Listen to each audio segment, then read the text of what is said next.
አራት ዕጣ ሽልማት አለ። አንደኛው 30 ሺህ ብር፣ ሁለተኛው 20 ሺህ ብር። ሁለቱም ባንኮች ላይ እነኚህ ሁለት ዕጣ አሉ ማለት ነው። ከዚህ ስልጠና ካገኛችሁ ነገሮች አንዱ ከዕዳ ነፃ ሆኖ መስራትን ባለሀብት መሆን የባህል ጨዋታ ያክል ቀላል ነው። ታዲያስ ጀግኖቻችን እንዴት ናችሁ?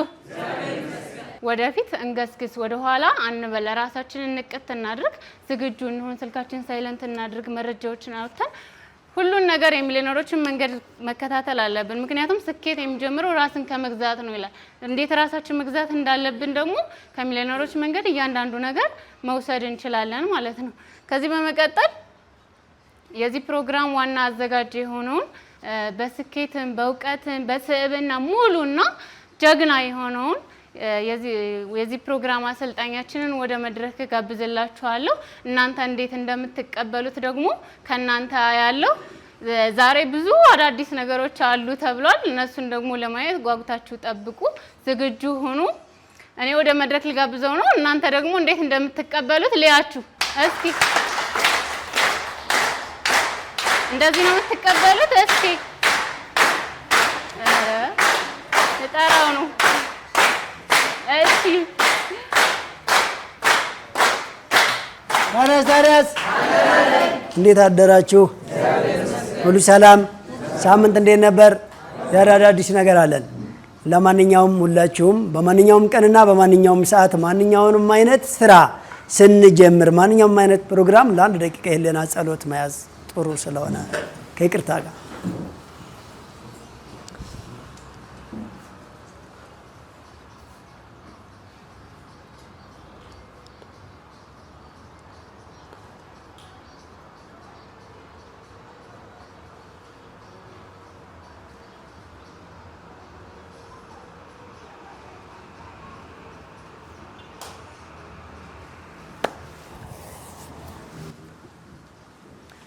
እሺ ቆይታ እንዴት ነበር? ዘወትር በዚህ ሰዓት የሚተላለፈው የሚሊዮነሮች መንገድ የሀገራችንን ችግር በሀገራችን ብለዎች የሀገራችንን ችግር በሀገራችን ሰራተኞች በቀላሉ የምንቀርፍበትና የሚሊዮነሮች መንገድ ከትንሽ ጀምረን ወደ ትልቅ የምናድግበት ሁሉንም አይነት አካባቢ ሁሉንም አይነት ሰው የሚያካትትበትና በሁለት ዓመት ጊዜ ብቻ ሚሊዮነር የምንሆንበት እዚህ ፕሮግራም ላይ መሳተፋችሁም መታደማችሁም ማዳመጣችሁም መጀመሪያ ለራሳችሁ ሞራል ነው።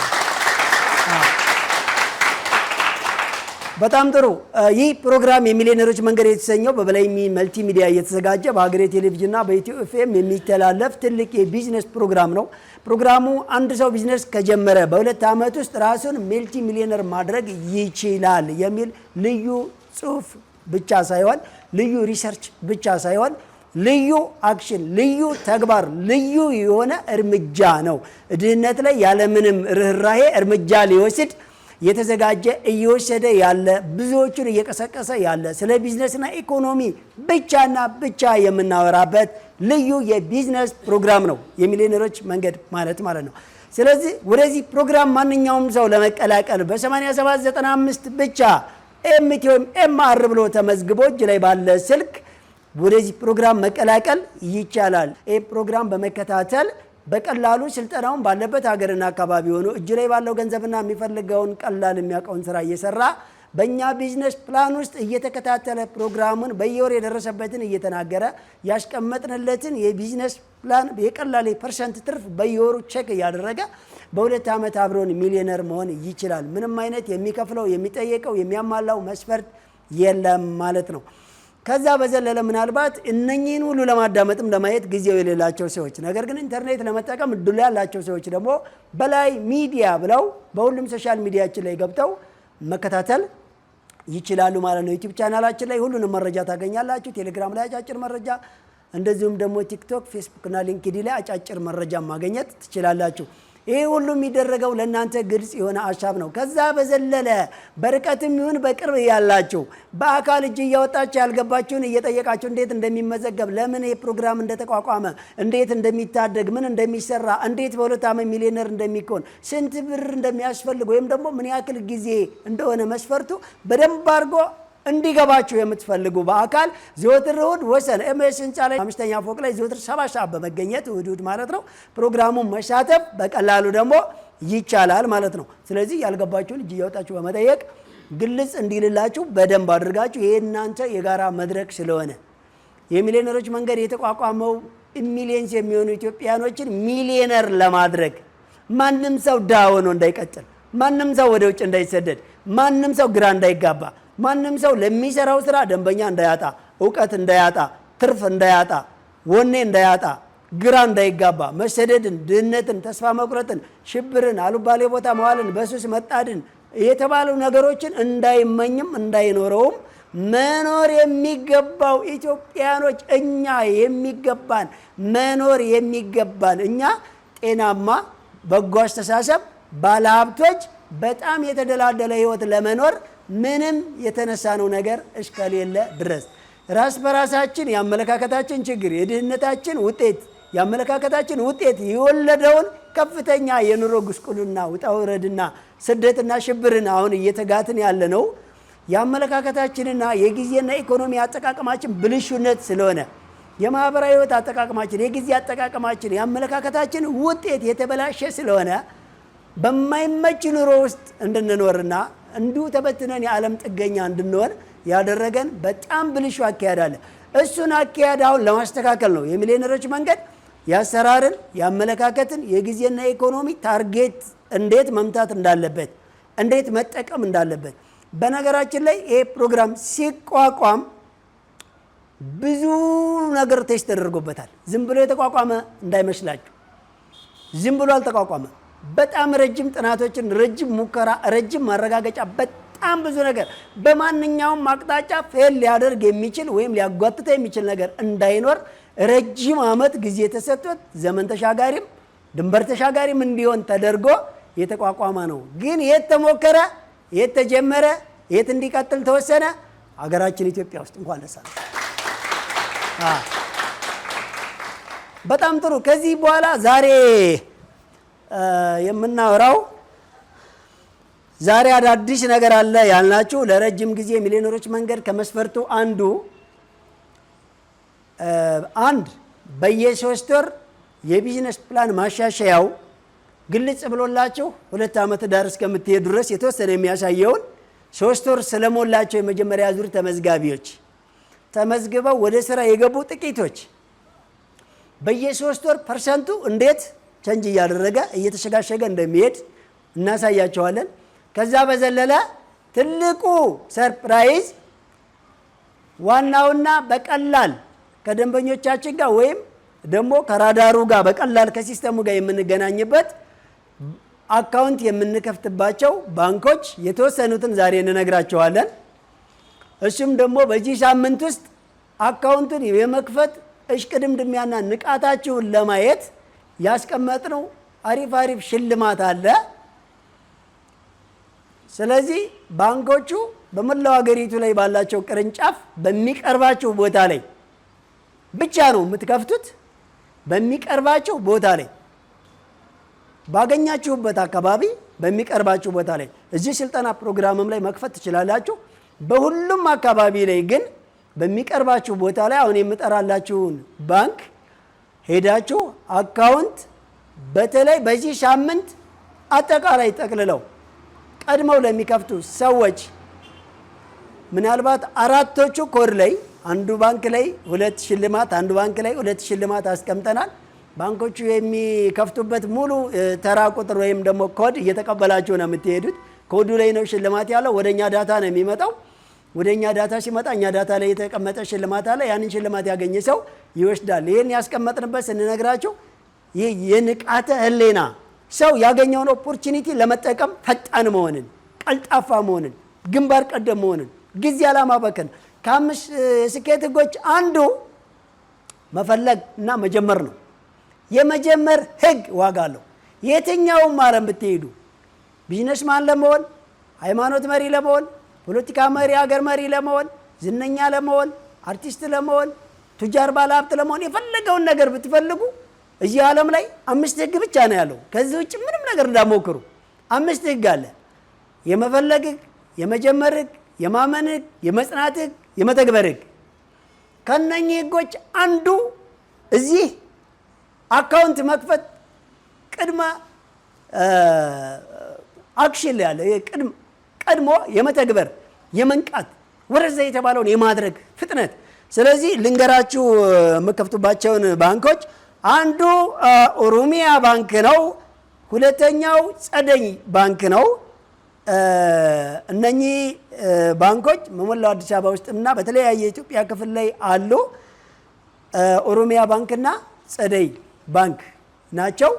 በእነኚህ ባንኮች በሚቀርባችሁና በምታገኙበት አካባቢ ላይ ሁሉ ገብታችሁ በምትፈልጉት አንዱ ነው እሺ የምትከፍቱት፣ ከሁለት አንዱ ነው። ሁለቱም ላይ እንዳትከፍቱ። ኦሮሚያ ባንክ ላይ አካውንት መክፈት የምትፈልጉ ኦሮሚያ ባንክ ላይ ብቻ ነው አካውንት የምትከፍቱት። ጸደይ ባንክ ላይ አካውንት መክፈት የምትፈልጉ ጸደይ የሚሊዮነሮች መንገድ ሰልጣኝ ነው ያወራሉት። ጸደይ ባንክ ላይ ብቻ ትከፍታላችሁ። እንዳጠቃላይ ግን ፐርሰናል ወይም የግል እንቅስቃሴያችሁን ሁለቱም ላይ ቀርቶ አይደለም ኢትዮጵያ ውስጥ አሉ ሁሉም ባንኮች ላይ መክፈት መብታችሁ ነው። ለሚሊዮነሮች መንገድ እንቅስቃሴ ለእያንዳንዱ ይችን 2 ዓመት ሀብታችሁ ሚሊየንስ እስከሚደርስ ድረስ ግን እኛ የምንከታተለው የምናሰለጥነው ጎበዝን የምንሸልመው ወደኋላ የቀረውን እንደገና ወደ 2ኛና 3ኛ ዙር ምዝገባ እያወጣን እያስወገድን ኮዱን እየቀማን ጎበዙን እየሸለምን የቀረውን እየቀጣን እያንዳንዱ ሩጫ የምናስጀምርበት ግን አሁን የነገርኳችሁ ባንክ ላይ አንዱ ላይ ብቻ ነው የምትከፍቱት። ኦሮሚያ ባንክ ይመቸኛል ካላችሁ ኦሮሚያ ባንክ ላይ ትከፍታላችሁ። ጸደይ ባንክ ነው የሚመቸኝ ካላችሁ ጸደይ ባንክ ላይ ትከፍታላችሁ። ሁለቱም ላይ አትከፍቱም። ሁለቱም ላይ መክፈት የምትችሉት በግል ለራሳችሁ መጠቀም ከፈለጋችሁ ብቻ። ግልጽ ነው። እንደዛ ነው የምታደርጉት ማለት ነው። ስለዚህ በእነኚህ ከሁለት አንዱ ባንኮች ሁላችሁም በያላችሁበት ሀገር በተመቻችሁ እና በሚቀርባችሁ አድራሻ ላይ ለመክፈት ስትሄዱ የሚያስፈልጋችሁ በአዲስ አበባ ውስጥ ከሆናችሁ ናሽናል አይዲው ካርድ ካልደረሰላችሁ አሻራ የሰጣችሁባትን ቁጥር ብቻ፣ ከዛ 2 ጉርድ ፓስፖርት ሳይዝ 2 ጉርድ ፎቶ፣ ከዛ በዘለለ አካውንት ለመክፈት ስራ ለመስራት ያሰባችሁበት የተወሰነች አካውንት መክፈቻ ገንዘብ። ይህን ያክል ብለን አናስገድዳችሁ። መጠኑን ቢያንስ ልሰሩ ካሰባችሁበት 25% እንኳን ብትከፍቱበት ጥሩ ነው። ግልጽ ነው። ልሰሩ ካሰባችሁበት ስራውን ያልጀመራችሁ ሰዎች ነው የምናወራችሁ። ስራውን የጀመራችሁ ሰዎች ግን በፈለጋችሁ መጠን ክፈቱ። ከዚህ በኋላ እንቅስቃሴያችሁን በዛ ባንክ አድርጉ። ስለዚህ ስትሄዱ ምንድነው ይዛችሁ የምትሄዱት? ስልካችሁ ባትሪ ያልዘጋ ስልክ፣ 2 ፎቶግራፍ ጉርድ ፎቶ፣ ናሽናል አይዲ አዲስ አበባ ውስጥ ስላላችሁ ነው የምናወራው።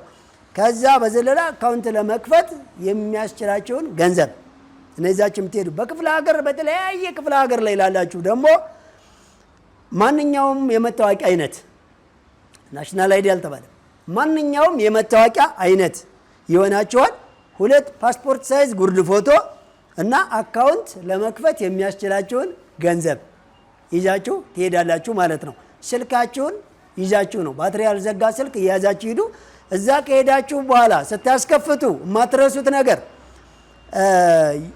ሞባይል ባንኪንግ ማስከፈትን አንድ፣ ሁለተኛ ተራ ቁጥራችሁ ኮዳችሁን አለመርሳት። ተቀብላችሁ ነው የምትሄዱ። ባንኮች ናቸው እንዲሰጡ ያደረግነው። እኛ ጋር ኮድ ያላችሁም የሌላችሁም ከባንኮች ጋር የተመዘገባችሁበትን ተራ ቁጥር ኮድ ይሰጧቸዋል። እሷ ላይ በዚህ ሳምንት ጨርሰው የተመዘገቡ ሰዎች በዚህ ሳምንት ውስጥ እስከ ዛሬ ሳምንት ድረስ የተመዘገቡ ሰዎች ማለት አካውንት የከፈቱ ሰዎች የ4 ቦታ ላይ 4 ዕጣ ሽልማት አለ። አንደኛው 30 ሺህ ብር፣ ሁለተኛው 20 ሺህ ብር። ሁለቱም ባንኮች ላይ እነኚህ 2 ይጣሉ ማለት ነው። የ20 ሺህ እና የ30 ሺህ ብር ሽልማት አሉ። እነሱ እስከ ሳምንት ድረስ አካውንት ከሚከፍቱ ሰዎች ውስጥ ኮዱ ላይ ነው ያስቀመጥ ነው። ጥያቄና መልስ መመለስ አይጠበቅባችሁም። ምንም አይነት መመራመርና መፈላሰፍ አያስፈልጋችሁም። ቀድመው ለተሳተፉ ሰዎች ብቻ ግን 2 ከባንክ ውስጥ እድለኞች እንዲኖሩ አሁን ይሄንን ስናወራችሁ ስለ እድል ወሳኝነት፣ ስለ እድል አስፈላጊነት እያወራናችሁ አይደለም። እያወራናችሁ ያለነው እድል፣ አዎ በየቀን እድል አለ። ግን ማን ነው እድሉ ሊያገኝ የሚችለው? የተኛ ነው የሰራ የቀደመ ነው ወደ ኋላ የቀረ? ማን ነው እስከዛ ድረስ ዋንጫ የሚበላው? መጨረሻ ወጣ ወይስ መጀመሪያ? መጀመሪያ የወጣ ምን ያደርጋል? ወይ ዋንጫ ይበላል፣ ወይ በሁለተኛ በሶስተኛ ወጥቶ ይሸለማል፣ ወይ ቢያንስ ለሚቀጥለው እጩ ተወዳዳሪ ሆኖ ብዙ አድናቂዎችን አፍርቶ ቢያንስ ይመለሳል አይደለ? አስጨብጭቦ ማለት ነው። ሲደጋግመው ምን ይሆናል? አንደኛ ይወጣል ማለት ነው። ስለዚህ እናንተም ይሄ መፍዘዝ፣ ወደኋላ መቅረት፣ በደንብ ይሄ ለሆነ ነገር ትኩረት አለመስጠት፣ ይሄ መንከረፈፍ፣ ችለኝነት እንዳይፈጠር ምን አልናችሁ? ቀድሞ በዚህ ሳምንት ውስጥ አካውንት ከፍተው ከጨረሱ ውስጥ ማንኛው ሰው እንደሆነ ባናቀውም ከጸደይ ባንክ ላይ 2 ተሸላሚ፣ ኦሮሚያ ባንክ ላይ 2 ተሸላሚ አሉ። የሚሸልማቸው የኛ የራሳችን የሚሊዮነሮች መንገድ ፕሮግራም ነው የሚሸልማቸው። ስለዚህ 30 ሺህ እና 20 ሺህ አንደኛው ባንክ ላይ፣ 30 ሺህ እና 20 ሺህ አንደኛው ባንክ ላይ አለ። አካውንት ስለከፈተ ብቻ ነው። ያ ኮዱ ላይ ነው፣ እጣው ላይ ተራ ቁጥሩ ላይ ነው። ስለዚህ እንግዲህ ከአንድ ጀምሮ ሊሆን ይችላል፣ 100ኛ ላይ ሊሆን ይችላል፣ 50ኛ ላይ ሊሆን ይችላል፣ 50ኛ ሺህ ላይ ሊሆን ይችላል። እናንተ አታውቁትም። ገብታችኋል አይደል? ነገር ግን እዛ ተራ ቁጥር ላይ የከፈተ ሰው ሙሉ ዳታው ወደኛ ስለሚላክ በየከፈታችሁበት ደቂቃ፣ ስለዚህ ሳምንት እናሳውቃቸዋለን። እድለኞችን እናንበሸብሻለን። ለስራም ፈጥነው ገንዘብም ተሸልመው አካውንታቸውንም ከፍተው ማለት ነው። ስለዚህ ምን ነው ማትረሱት ማለት ነው? ማትረሱት ነገር ስልካችሁን ይዛችሁ ሄዳችሁ ሞባይል ባንኪንግ ማስከፈትን፣ የተመዘገባችሁበትን ተራ ቁጥር ስንተኛ ተራ ቁጥር እንደሆነ መቀበልን። ገብቷችኋል አይደል? ይዛችሁ ስትሄዱ ደግሞ ይዛችሁ የምትሄዱት ስልካችሁን 2 ጉርድ ፎቶ ፓስፖርት ሳይዝ ማለት ነው። ከዛ አካውንት መክፈት የሚያስችላችሁን ገንዘብ፣ ስንት ገንዘብ፣ ምን ያክል ገንዘብ ለምሳሌ ካላችሁኝ ወደ ስራ የገባችሁ ሰዎች ስንትም ገንዘብ ይሁን ከዚህ በኋላ በዛ ባንክ ውስጥ የከፈቱ ብዙ ሺህ ደንበኞች ልትሰጡ ስለሆነ በዛ ውስጥ አካውንት ክፈቱና ሁላችሁም በዛ ውስጥ ደስ ባላችሁ መጠን ክፈቱ። ከዛ በኋላ ግን ያለውን እንቅስቃሴያችሁን በዛ ባንክ እንድታደርጉ ነው የምናደርጋችሁ። 100% ግዳጅ አይደለም። ነገር ግን ወደዛ የምትገቡበት ነገር አለ። አንድ እዛ ውስጥ ነው የደንበኞች ትስስር፣ ሙሉ አካውንታቸው እዛ እንዲከፍቱ ተደርገዋል። ሞባይል ባንኪንግ ትጠቀማላችሁ። በሞባይል ባንኪንጋችሁ ሁሉም በዛ ባንክ ውስጥ ንግድ ልውውጣችሁ እንድታደርጉ ይደረጋል። በሂደት ሙሉ በሙሉ ወደ ሞባይል ባንኪንግ መምጣት ስላለብን ማለት ነው። አሁን ግን የምትችሉትን ያክል ነው ወደዛ ባንክ መክፈቻ የምትወስዱት። ያ የከፈታችሁበት መጠን አካውንት የከፈታችሁበት ገንዘብ ይንቀሳቀሳል፣ ስራ ላይ ይውላል። የምትሰሩበት ነው፣ ትራንዛክት የሚደረግ ነው። ምሳሌ ቃል ገዙበት ሞክሩ። ከዛ በዛ አካውንት ላይ ባላችሁ ብር ነው እቃ የምትገዙት ማለት ነው። ስለዚህ ለመግዚያችሁ ነው የምታስቀምጡት፣ ለሌላ ነገር አይደለም። አሁን ምሳሌ ኪሴ ያለኝ የቴሌ ብር በቃ ልክ እንደሄድኩ ሆቴልም ከገባው ከፍላለሁ፣ ነዳጅ ስሞላ ከፍላለሁ። ስለዚህ ለመግዛት እንዲመቸኝ ነው እዚህ ላይ ያስቀመጥኩት፣ ለዛ ደንበኞች፣ ለሌላ አይደለም። ስለዚህ እናንተ የምትገዙበት፣ የምትሻሻጡበት፣ የምትገዛዙበት እንጂ እዛ ተቀምጦ የሚቆጠብ ከዚህ በኋላ ሌላ እያመጣ አስቀምጥ አይሄድም፣ እዚሁ ነው ብር የምታጠራቅመው አትባሉም። ግልጽ ነው አይደል? እያንዳንዱ ስራ መስሪያችሁ ነው በቃ። ነገር ግን ስራ የጀመራችሁ ሰዎች ነው ማወራችሁ። ስራ ያልጀመራችሁ ሰዎች ግን ቢያንስ ስራ ልጀምሩ ያሰባችሁበትን 25% የሚሆን እንኳ ሄዳችሁ ብትከፍቱ ጥሩ ነው። ባታንቀሳቅሱት ለእናንተው ነው፣ ግዳጅ አይደለም። ለምን ካላችሁኝ ወደ ስራ ግቡ ያልናችሁ ቀን ምናልባት ብር ለተለያየ ነገር አድርጋችሁ ወደ ስራ ለመግባት ክራውድድ ቢሆንባችሁ እንኳ ቢያንስ በ100 ሺህ ስራ ያሰበ ሰው 12 ሺውን 10 ሺውን እንኳ ቢከት ስራ ጀምሮ እስከሚባል ብቻ ግልጽ ነው አይደል? ስራ ጀምሮ የተባለለት ምን ያደርገዋል? ቀሪ እጁ ላይ ካለው ነገር ጋር አብሮ ያወጣና ያንቀሳቅሰዋል ማለት ነው። ግልጽ ነው። ስለዚህ ይሄንን በደንብ ግንዛቤ ውስጥ አስቀምጡት። 20 ሺህ አካውንት የከፈታችሁ በአንድ ባንክ ውስጥ ያላችሁ ቢዝነስ ማኖች እርስ በርስ አሁን ግብይታችሁ ሙሉ በሙሉ አታች ይደረጋል። ጠቅላላ እዛ ላይ ዳታችሁ አለ፣ ስልካችሁ አለ፣ ሙሉ አድራሻችሁን በየባንኩ ቅርንጫፍም ይለጠፍላችኋል። በእኛ በሚሊዮነሮች መንገድ ዳታም ላይ በቢሮአችንም በሚዲያችንም ላይ ይለጠፍና እንድትለዋወጡ ይደረጋል ማለት ነው። ልምድ እንድትለዋወጡ፣ ግብይት እንድትለዋወጡ፣ አድራሻ እንድትለዋወጡ ሁሉንም ነገር ይደረግላቸዋል። ግልጽ ነው። ከዛ ወደ ምን እንሄዳለን? ወደ ቼክ ማተም እንገባለን። ይሰማላ? ወደ ቼክ ማተም እንገባለን። ከዛ በኋላ ቼኩ ለምንድን ነው ያስፈለገው ስትሉ ከዛ በኋላ ምንድን ነው የምታደርጉት ብለናል። ቀላልና ቀልጣፋ፣ ባላንስ የለኝም ብሎ ግብይት መቆም፣ እንቅስቃሴ መፋዘዝ፣ ገበያው መዳከም በፍጹም እንዳይታይ ነው የምናደርገው። ለምን ካላችሁኝ ልክ የ100 ብር ካፒታል ያለው ሰው እቃ ሊገዛ ሲሄድ 50 ሺህ ከያዘ ከዛ ከሚሊዮነሮች መንገድ አባል የ100 ሺህ እቃ እንዲገዛ ነው የምናደርገው። በጣም ብዙ ምርታቸውን ለመሸጥ ታማኝ ያጡ ብዙዎች አሉ። እንደገና ብዙ የመሸጥና የመስራት አቅም እያላቸው ደግሞ ካሽ አጥሯቸው የሚጉላሉ እንዳሉ ይታወቃል።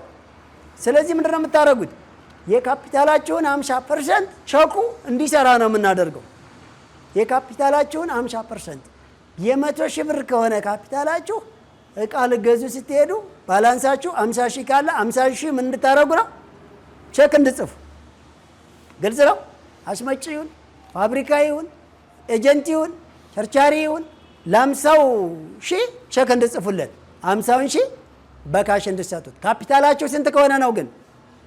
100 እንዳትረሱ ይሄን። እሺ ካፒታላቸው መስሪያ ካፒታላቸው 50 ሺህ የሆነ ሰው ደግሞ የስንት ሺህ ብር ቼክ መጻፍ ይችላሉ? የ25 ሺህ ብር ቼክ መጻፍ ይችላሉ። 25 ሺህ ብር በጥሬው ወይም ደግሞ በትራንስፈር ያስተላልፉና 25 ሺህ ብር ቼክ መጻፍ ትችላላችሁ። ይሄ ማለት የ50 ሺህ ብር እቃ ገዝታችሁ ትሄዳላችሁ። የ50 ሺህ ብር ካፒታል ቢዝነስ ጀምራችሁ 50 ሺህ ይዛችሁ ወደ ስራ አገቡም። ለምን? 25 ሺህ ምን ላይ ይውላል? የተለያየ ቁስ ላይ ሊውል ይችላል አይደለ? ስለዚህ ልትርፋችሁ የምትችለው ግማሿ ነች። ግማሿ ተርፋችሁ፣ ግማሹ መደበኛ እቃ ገዝታችሁበት፣ ግማሹ ለመንቀሳቀሻ ስትሄዱ ግን እንዳይጎድል ግማሹን በቼክ ባላንስ የማድረግ ስራ ነው። ካፒታላችሁ ባደገ ቁጥር የቼክ ጋራንታችሁን እያሳደግን ነው የምንሄደው። ምሳሌ 1 ሚሊዮን ሲደርስ ካፒታላችሁ የ500 ሺህ ብር ባላንስ ቢኖራችሁ የ1 ሚሊዮን እቃ ሄዳችሁ እንድትገዙ ነው የምናደርገው። የ1 ሚሊዮን እቃ ለ500 ሺህ በቼክ ጽፋለህ፣ 500 ሺህ ታስተላልፋለህ። 10 ሚሊዮን ሲደርስም ካፒታላችሁ የምታደርጉት ግማሹ ጥሬ እቃ ሊሆን ይችላል። ስለዚህ ሁሉም እስከሚያልቅ መቼም እቃ ማምጣት ትገደዳላችሁ አይደለ? የተወሰነው እንዳለ ልታመጡ ስትሄዱ ምን ታደርጋላችሁ? በ50%ቱ ምሳሌ 10 ሚሊዮን ከሆነ የ5 ሚሊዮን ቼክ ትጽፉና 5 ሚሊዮኑን ቀጥታ ታስተላልፋላችሁ። ይህን ሁሉ የምታደርጉት ግን ከሚሊዮነሮች መንገድ ሰልጣኞችና በሚሊዮነሮች መንገድ በተፈቀደው አካውንት የከፈቱ የሚሊዮነሮች መንገድ ሰልጣኞች፣ ገዥም፣ አምራችም፣ አገልግሎት ሰጭም፣ ሻጭም፣ ተጠቃሚም በአጠቃላይ ግልጽ ነው አይደለ? ይህንን ደግሞ በደንብ ያደረግንበትን እንገራቸው። ቼክ በደረቅ ከተጻፈ እስካሁንስ ቼክ አለ አይደል ወይ የምትሉ ትኖራላችሁ። አለ አይደል? ቼክ አለ። ሁሉም ባንክ ቼክ አለው። ነገር ግን በቼክ እንደፈለገው ሰው ይገበያያል? የለም። ለምን? አይቀበልም። ሰው የሚቀበል የለም። ለምን? ይከዳል። በቼክ የተከዳ ሰው አታውቁም? ስንት ሚሊዮን ሰው ታውቃላችሁ? በሽም አልልም። ስለዚህ ቼኩ እስከ ዛሬ ድረስ ቼክ ቫሊ ያጣው ታማኝነት ስላጣ ነው አይደለ? ለምን ታማኝነት አጣ? ሰው እየከዳ። ለምን ሰው ይከዳል? አብዛኛው ነጋዴ ወይም አምራች፣ አብዛኛው ቢዝነሱን የሚያንቀሳቅሱት ሰዎች ቢዝነስ ፕላን የላቸውም። ቢዝነስ ራዳር ውስጥ አይደሉም። በሆነ የሚመሩበትም የራሳቸው የሆነ ታክቲካሊ የሆነ ቴክኒካሊ የሆነ የቢዝነስ አይዲያና የቢዝነስ ፎርማሊቲ የለም። ስለዚህ ምን ያደርጋሉ ማለት ነው?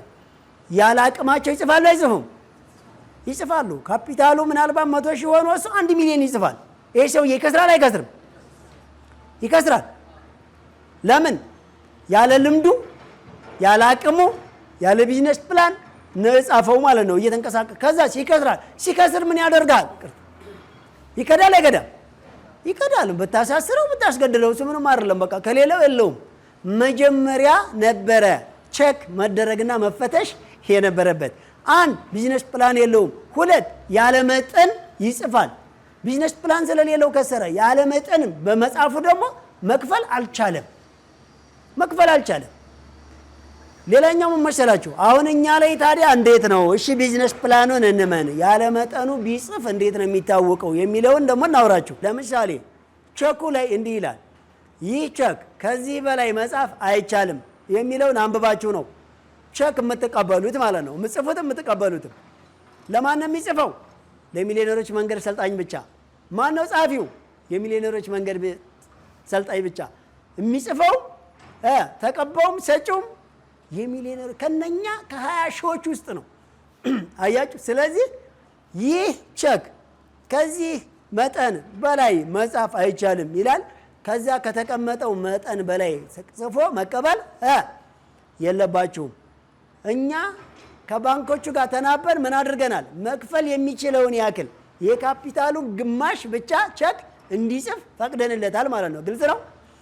እሺ ከዛ በኋላ እሺ የአማውንቱ ዝቅ ስላለበት ምሳሌ የ100 ሺህ ብር ሊጽፍ ፈልጎ ይህ ቸክ 50 ሺህ ብር በላይ መጻፍ አይቻልም የሚለውን አይታችሁ አይ 50 ሺህ ነው የምትችለው 50 ሺህ ጻፍልኝ ብላችሁት ለእናንተ 50 ሺህ ጽፎ ለሳምበዲ ሄዶ ደግሞ 50 ሺህ እንዳይጽፍ ያኛውን ሳይከፍል ሌላ መጻፍ አይችልም። እሱ ኮድኛ ሲስተም ላይ ይመጣል። ያ ሲስተም እንዳልተከፈለ ያሳያል። ግልጽ ነው አይደለ? ይሄን ሁሉ እናንተን ለመጠበቅ የተዘጋጀ ሲስተም ነው። ያ ሲስተም ቀጣይ ያለውን ቸክ ልጻፍ ቢል ያኛው ሰው ኮንፎርም አድርጋችሁ ነው እሺ የምትቀበሉት። ኮንፎርም አድርጋችሁ ነው። እያንዳንዱ ቸክ ተቀባይ ኮል ሴንተር ስልክ እናስቀምጥላችኋለን። አሁን ቸኩ ትመት ውስጥ ስላልገባን ነው። ልክ ትመት ውስጥ ስንገባ ኮል ሴንተር ይሄ ስልክ ቀጥታ ደውሎ ኮንፎርሜሽን መቀበያ እናስቀምጥላችኋለን። እዛ ስልክ ላይ ትደውላላችሁ። በተለይ በዚህ ሳምንት አጠቃላይ ጠቅልለው ልቀበል ቀድመው ለሚከፍቱ ሰዎች ምናልባት አራቶቹ ኮድ ላይ አንዱ ባንክ ላይ ሁለት ሽልማት አንዱ ባንክ ላይ ሁለት ሽልማት አስቀምጠናል። ባንኮቹ የሚከፍቱበት ሙሉ ተራ ቁጥር ወይም ደግሞ ኮድ እየተቀበላችሁ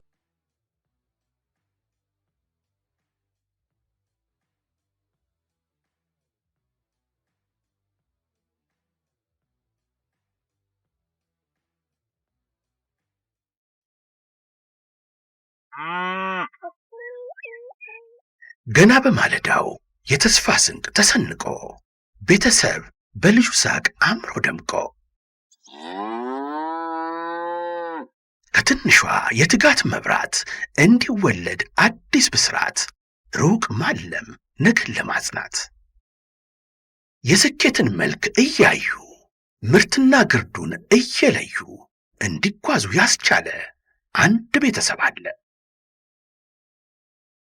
ገጠርና ከተማውን ድልድይ ሆኖ ያቀናጀ የብዙዎችን ተስፋ ያለመለመ በእድገት ጎዳና የደረጀ ጸዳልና ጸደይ አንድነት ያበጀ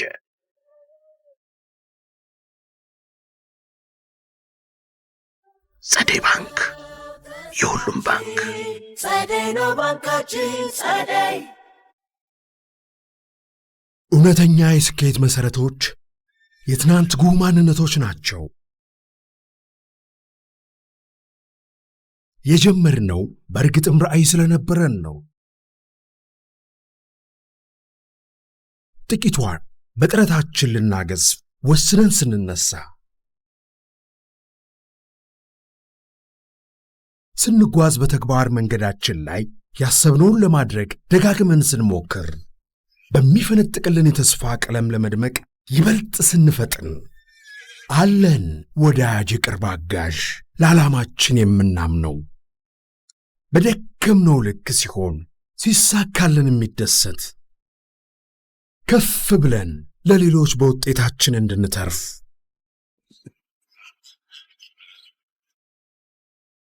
አብሮን የነበረ አብሮን የሚዘልቅ ባንክ ነው ኦሮሚያ ባንክ፣ የሕዝብ ባንክ። ከዛ ቀጥሎ ያለውን ቢጠይቅ እንዳትቀበል ነው የሚባለው፣ አይቀበልም። ስለዚህ ያንን ሲከፍል ሌላ ምን ማድረግ ይችላል? መጻፍ ይችላል። አሁን ልብ አድርጉ፣ እንዴት አድርገን አጠጋግተን ቸክ እንደ ብር ዋጋ እንዲኖረውና ሰዎች ካሽ ሲያጥራቸው በቸክ እንደፈለጋቸው ማርኬቱን እንዲያንቀሳቅሱና አገልግሎት ላይ እንዲውል የተጠቀምንበትን ጋራንት ነው የማወራችሁ። ከዛ ልምጣላችሁ። ይህ ሰውዬ አንድ ብቻ ጽፎ የካፒታሉን ግማሽ ብቻ ጽፎ ቢዝነስ ፕላንም እያለው አይበለውና ቢከዳሽ ብለን እንሂድ አይደለ? መጀመሪያ ቢዝነስ ፕላን አለው፣ የካፒታሉን ግማሽ ነው የጻፈው፣ ቁጥጥር አለ፣ የተሻለ እድል ተሰጥቶታል። በጥቅሉ እንዳይከዳ ነው የተደረገው አማራጩ። ቢከዳ ከተባለ ግን 20 ሺዎችም አለች እንደ ጎፌንዲሚ ያስቀመጥናት ቁጥር እንነግራቸዋለን። 20 ሺዎችም የዛን የተከዳ ሰውዬ ብር ይሰጡና 20 ሺዎችም ያን ሰውዬ ይፈልጉታል። ገብቷቸዋል? ይሄ ከመካከላችን ማንም ሰው ከስሮ እንዳይቀር፣ ወደኋላ እንዳይወድቅ፣ እንዳይበላ፣ ግራ እንዳይጋባ፣ እንዳይወዛገብ የምናደርገው ትልቅ ሻፕ፣ ትልቅ ትብብር፣ ትልቅ ክትትል፣ ትልቅ ህብረት ነው። ድህነትን ለማጥፋት መናበብ፣ መተባበር፣ የወደቀውን እጁን ይዘ ማንሳት፣ እንዳትወርቅ መደጋገፍ፣ እውቀት መለዋወጥ፣ ግብይት መለዋወጥ፣ ማምረት፣ መሸጥ፣ መሰልጠን፣ አንድ ሀሳብ ውስጥ መሆን፣ ምንም አይነት የብሔር፣ የሃይማኖት፣ የጾታ፣ የእድሜ ልዩነት ሳይኖር በተለየ ሁኔታ ተናቦ ይህንን ድህነት ድባቅ መምታት ያስፈልጋል አያስፈልግም? እስኪ አንድ ይሆን ያችል ይህንን ትልቅ እንቅስቃሴ ነው እያደረግን የምንቀጥለው ማለት ነው። ጥሩ። ከዚህ በዘለለ ይህን ያክል ካወራኋቸው እስካሁን ብዙ መስፈርት ሳይሟላላቸው ቢዝነሱን ጀምረው የመጀመሪያ ዙር እያሳኩ የመጡ ሰዎች እስካሁን ድረስ 3 ወር ሞልቷቸዋል። ከዚህ በኋላ አሁን እዚህ ላይ የምታዩትን ቢዝነስ ፕላን ነው የምትከተሉት፣ የምትንቀሳቀሱት በዚህ ነው። የሁለተኛ ዙር ተመዝጋቢና አዳዲሶች የምትመዘገቡ ግን ይህንን እንደ ሂስትሪ ተመልከቱት እንጂ እናንተ እንደ አዲስ ነው የምትጀምሩት። የመጀመሪያ ዙር ተመዝጋቢዎች አንበሶችና በጣም ጎበዞች፣ አካውንት ሳይከፈት የግብይት ትስስሩ 100% አልቆ ሰው ደንበኛ ሳይሰጡ አድቨርት ለማድረግ ባልተመቸበት ሰዓት የቼክ አገልግሎትን ሳይጠቀሙ ግን የሚገርማችሁ ሀሳቡ በቂያችን ነው ብለው በጣም እየሰነጠቁ ይሄዳሉ። ጀግኖች፣ በጣም ጎበዞች፣ በጣም ቆራጦች።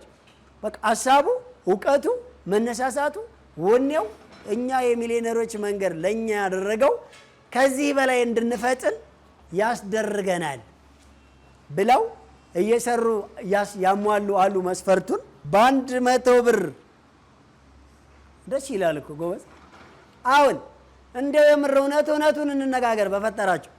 አብዛኛው ሰው ስራ ለመጀመር ምን የለኝም ነው የሚለው፣ ብር የለኝም ይልና የተወሰነው ሰው ደግሞ ምን ይላል፣ አሪፍ ብር፣ ቆንጆ ብር፣ በዛ ያለ ብር፣ ስራ የሚያስጀምር ብር የለኝም።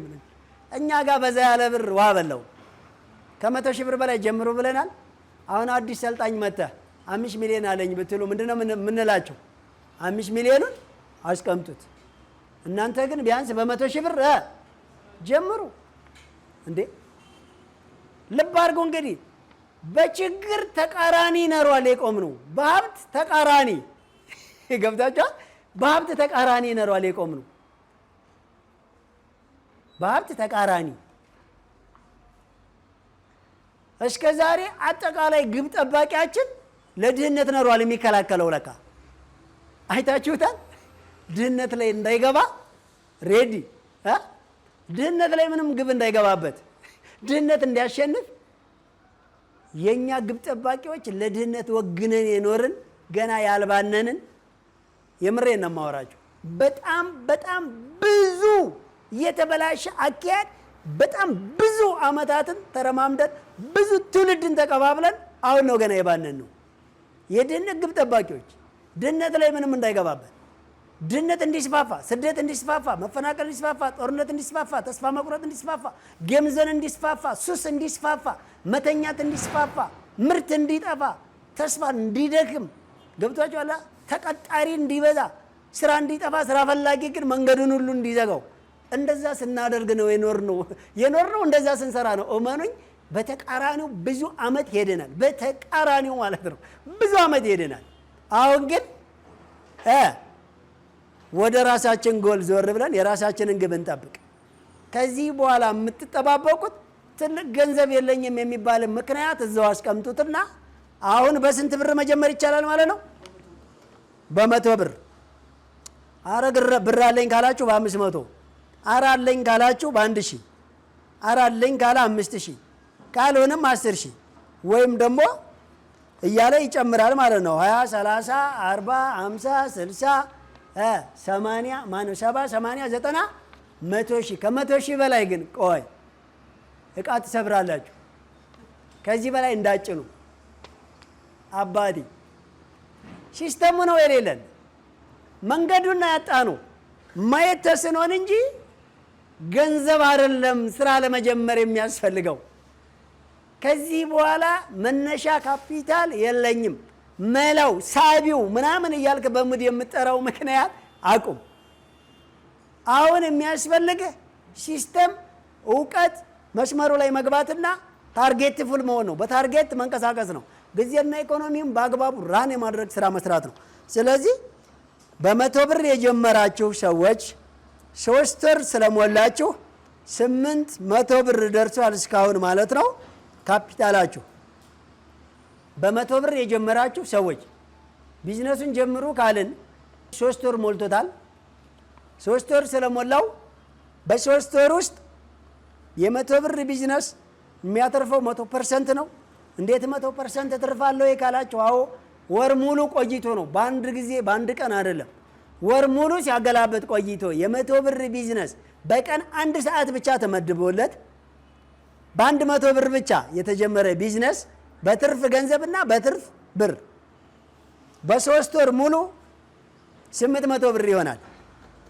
እንዴት 100 ብር 100% ከሆነ ትርፉ ወር ሙሉ ቆይቶ 100 ብር ማለት ነው።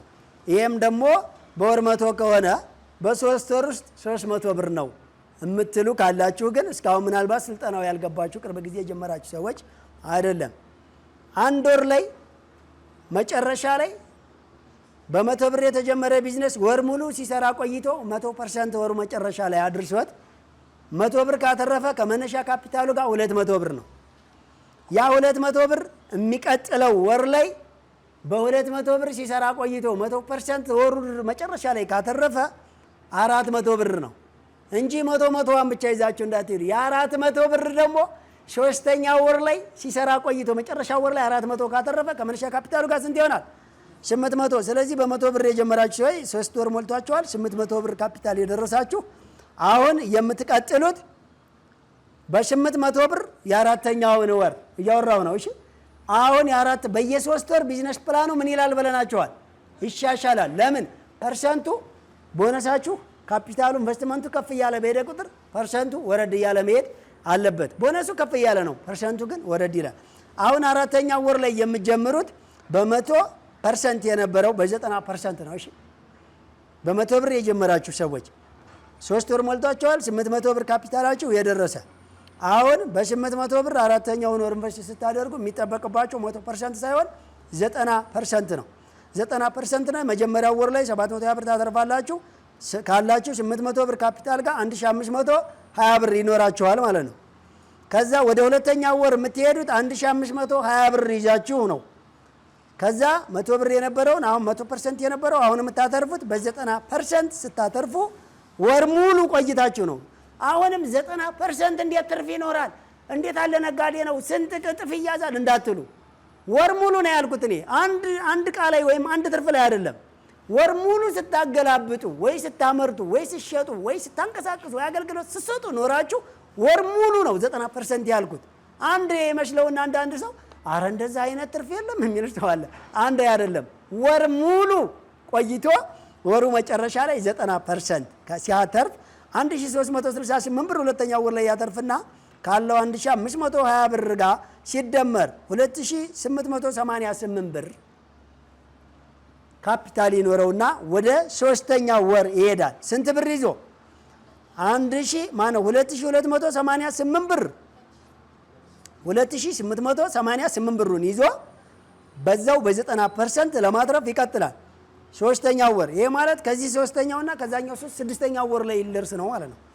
ከዛም በአንድ ጊዜ ብቻ ስድስተኛው ወር ላይ ሲደርስ የመጀመሪያው ወር ትርፉ 2599 ብር ከነጥብ 2 ሳንቲም ይደርስና ከነበረው 2888 ብር ጋር መጨረሻው ወር ላይ ሲደመር 5487 ብር ከነጥብ 2 ሳንቲም ማትረፍ ይችላል። ይሄ ስንተኛው ወር ሲደርስ? ስድስተኛው ወር ላይ ሲደርስ። በስንት ብር የተጀመረው? በመቶ ብር የተጀመረው። ሶስተኛው ወር ላይ ስንት ደረሰ? 800 ብር። ስድስተኛው ወር ላይ ስንት ይደርሳል? 5487 ብር ከነጥብ 2 ሳንቲም ይደርሳል ማለት ነው። እሺ አሁን ወደ 500 ብር እንሂድ። በነገራችን ላይ ይህ የምሰራላችሁ ሂሳብ 24ኛው ወር ላይ 4 ሚሊዮን ይደርሳል። 24ኛው ወር ላይ መጨረሻ በሚባለው አካሄድ ነው። መጨረሻ ታች ከ4 ሚሊዮን የሚሊዮነሮች መንገድ ሰልጣኞች አጠቃላይ ወሩ 2 ዓመታችንን ስንጨርስ የመጨረሻ ታች መጨረሻው ላይ የቀረው ሰው ስንት ያተርፋል ማለት ነው? አካውንት ውስጥ 4 ሚሊዮን ብር ያንቀሳቅሳል ማለት ነው። አጠቃላይ ለመስሪያም የሚኖረው በቃውም በምንም አጠቃላይ ተደምሮ የ4 ሚኒመም ነው። ታች ያለውን ማወራችሁ መጨረሻ ታች የቀረው ሰው 4 ሚሊዮን ካፒታል ይደርሳል። መቼ? 24ኛው ወር ላይ ማለት ነው።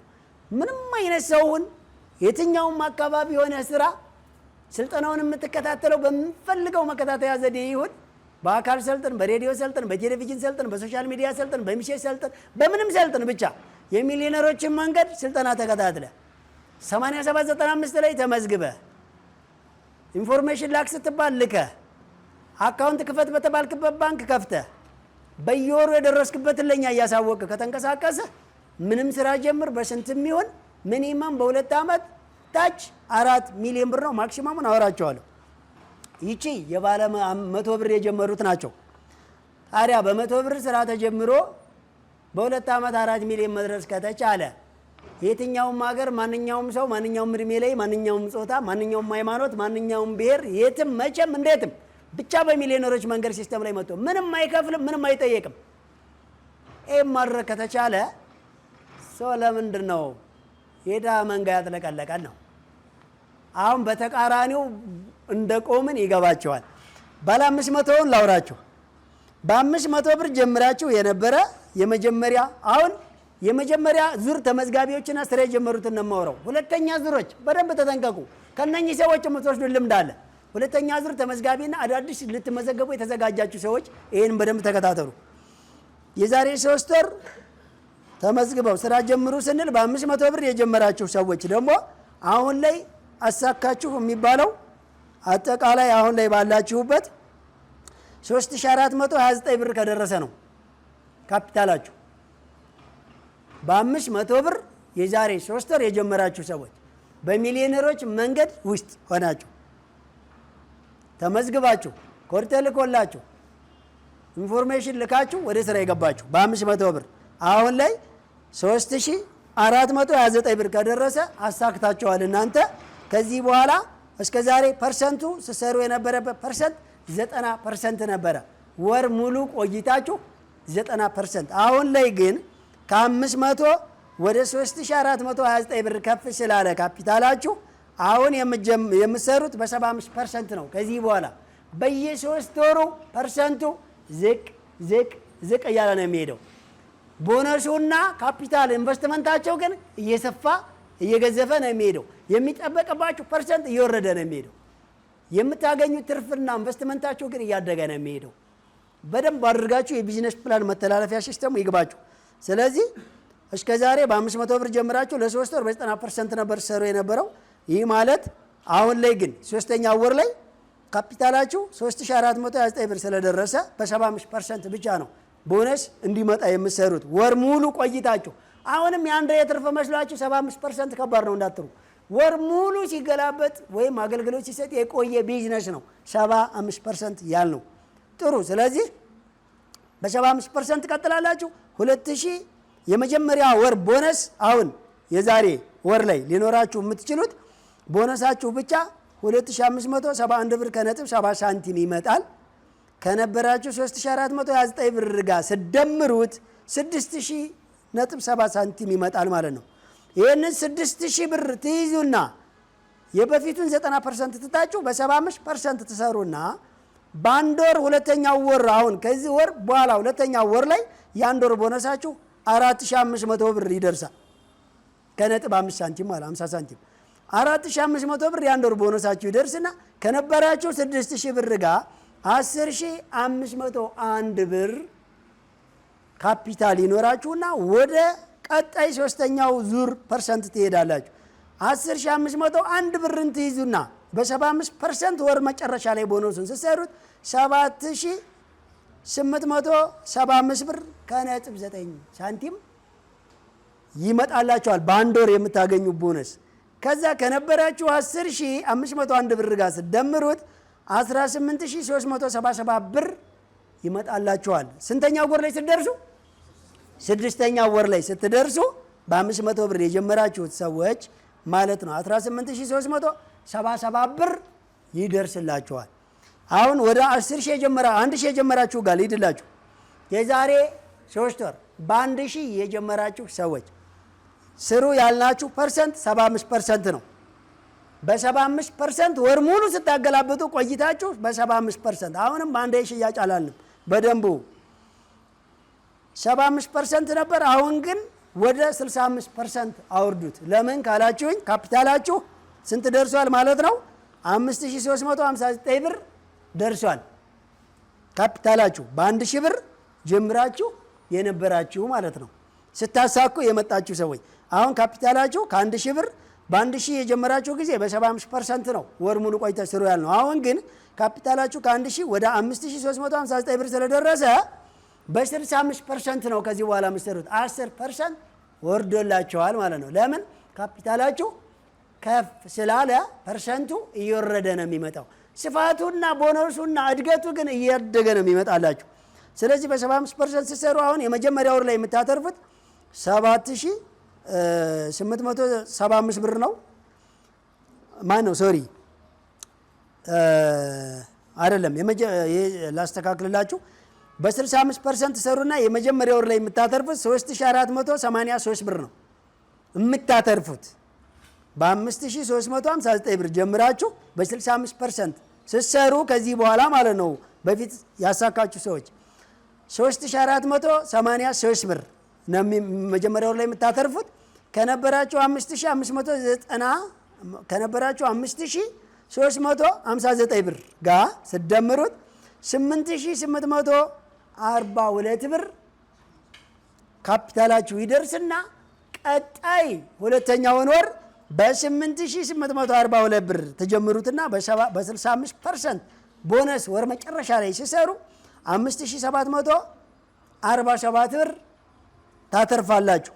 ከነበራችሁ ካፒታል ጋር አሁን ትደምራላችሁ። ዞራችሁ 8842 ብር ጋር ሲደምሩ 14590 ብር ይመጣላችሁና ይህንን 14590 ብር በ65% መጨረሻ ወር ላይ ሲሰሩት 9483 ብር ከ9 ሳንቲም ይመጣና ከነበራችሁ ካፒታል ጋር አንድ ጋር ደምራችሁ ስድስተኛ ወር መጨረሻ ላይ ብቻ ስድስተኛ ወር ቦነሳችሁ የሚሆነው መጨረሻ ላይ 24074 ብር አልሳሳኩማ 24074 ብር የአንድ ሺው ቢዝነስ የጀመራችሁ ሰዎች ስድስተኛ ወር ላይ የዛሬ 3 ወር ላይ ስትደርሱ አሁን 3 ወርን አስቆጥራችሁ 5359 ብር ደርሳችኋል። እንግዲህ በ3 ወር ቆይታችሁ 5359 ብር ላይ ከሆነ 6 ወር ቀጣይ 3 ወር ስንጨምር 5000 ደግሞ መጨመር እንዳይመስላችሁ። ከዛ እኮ የማለት 10600 ብር ነው እንዳትሉኝ። ሪሳይክል ሲስተሙ ምንድነው እያሆነ የሚመጣው? እየበዛ ነው አይደል? የሚመጣው እየበዛ ቦነሳችሁን ምን ላይ ነው የምትደምሩት?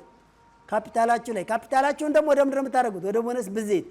ቦነሳችሁን ምን ላይ ይደመራል? ካፒታላችሁ ላይ። ካፒታላችሁ ወደ ምን ይባዛል? ወደ ቦነስ። ቦነሳችሁ ምን ላይ ይደመራል? ካፒታል ላይ። ካፒታላችሁ ወደ ምን ይባዛል? ወደ ቦነስ። ገብታችኋል አይደል? እየዞራችሁ ትደምራላችሁ፣ የደመራችሁትን ታባዛላችሁ። በብዜት ያገኛችሁትን ቦነስ ወደ ካፒታሉ ይደመራል፣ ካፒታሉ ወደ ቦነስ ያባዛል። እንደዚህ እያላችሁ ነው የምትቀጥሉት። በአጠቃላይ በእንደዚህ አይነት እንቅስቃሴ ትሄዱና ይህን ያክል ማዕከሉ ድረስ ካወራዋችሁ የመጨረሻ ትልቅ የሚባለው 100,000 ብር የጀመራችሁትን ሰዎች ብቻ ለሳምፕሉን ላውራችሁ። ማለት በዚህ አይነት ስታንዳርድ ማዕከሉ ይቀጥላል። 100,000 ብር ላይ ግን የጀመራችሁ ሰዎች የመጀመሪያው ወር ላይ በ20.4% ነው ስሩ ያልናችሁ። ይሄ ማለት አሁን ላይ ግን የምትሰሩት 3 ወር ሙሉ ስለቆያችሁ 100,000 ብር የነበረው 174,533 ብር ከነጥብ 7 ሳንቲም ደርሶላችኋል ወይ? ይሄ የደረሰ ደግሞ መቼም ብዙዎች አላችሁ ስማችሁን ብጠራ በጣም የሚጨበጨብላቸው በ100,000 ብር ጀምረው አሁን የማስጨበጭበው ለእነማን እንደሆነ ልንገራችሁ። በ100 ብር ለጀመሩትና በ100,000 ብር ለጀመሩት እና ላሳኩት ሰዎች ከትላልቆቹ ከሽማግሌዎቹ ውጭ ሌሎቻችሁ አንድ የቁሙና ጨብጭቡላቸው። ትልልቆቹ ሰዎች አላዘዝኩም፣ ወጣቶች ብቻ ተነሱት።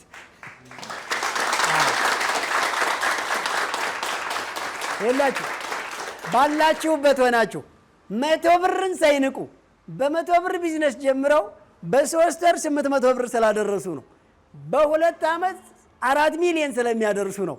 አሁንም በ100 ብር ቢዝነስ ጀምረው 3 ወር ቆይተው ፐርሰንቱን ላሳኩ ሰዎች ድጋሚ ያጨብጭቡላል። በጣም ጥሩ። የመጨረሻ የኛ ካፒታል መጀመሪያ 100,000 ብር ነው መጨረሻ አይደለ? ከ100,000 ብር በላይ ቢዝነስ ፕላን ልምድ የሌለው ሰው እንዳይጀምር ብለናል። ከዚህ በላይ ብር እያላቸው ግን ህጉ ገቷቸው የመጨረሻውን የሚባለውን በ100,000 ብር ጀምረው ግን እኛ ጋር በ100,000 ብር ቢዝነስ ፕላን የሌለው ሰው ከባድ ነው። ለ100 ብሩ ያጨበጨብ ነው ብርን ሳይንቅ መጀመሩ ነው ወደ ሚሊዮነር መገስገሱ ነው። የ100,000 ብሩን ደግሞ ልናደንቅ ነው። ከ100,000 ብር ጀምረን እስከ ከ100 ብር እስከ 100,000 ነው አይደለ? ከ100 ብር እስከ ስንት ነው ቢዝነስ ፕላናችን? ከ100 ብር እስከ 100,000 ብር ድረስ ነው። ቁጥሩ መደዳ ይመጣል። ነገር ግን የ100,000 ብሮችን ደግሞ የምናደንቃቸው ደግሞ 100,000 ብር ቢዝነስ ፕላን ለሌለው ሰው በ100,000 ብር ቢዝነስ መጀመር በእኛ ቢዝነስ ህግ ውስጥ ማለፍ ከባድ ነው። ከባድ ነው። ለመቆጣጠር ያስቸግራል። እናንተ ትንሽ ይመስላችኋል። በየወር የተቀመጠውን ፐርሰንት ማሟላት ቢዝነስ ፕላን የሌለው ሰው በጣም ከባድ ነው። በእኛ 100 ብር ማነው 100,000 ብር ይዘው ደግሞ በ100,000 ብር ተነስተው በየወሩ እያሳኩ አሁን የ3 ወር ላሳኩ ሰዎች ደግሞ አንዴ በደንብ አድርጋችሁ አይታይም።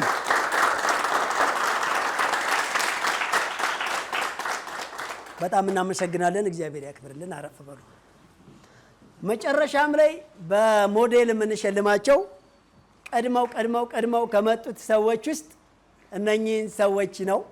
ይሄ ማለት ግን የና 500 ብር የና 1,000 ብር የና 5,000 ብር የና 20 30 40,000 ብር ረስተናል ማለት አይደለም። ማንኛውም የሚሊዮነሮችን መንገድ ህግና ደንብ እያሟላ የመጣ ሰው ወደኋላ የቀረውን ከመቅጣት ወደፊት የመጣውን ከመሸለም ወደኋላ አንልም። ነገር ግን እናንተ የመጀመሪያው ትልቁ ሽልማት ምንድን ነው? ምናችሁ ነው? ሚሊዮነርነታችሁ ለራሳችሁ አይደል?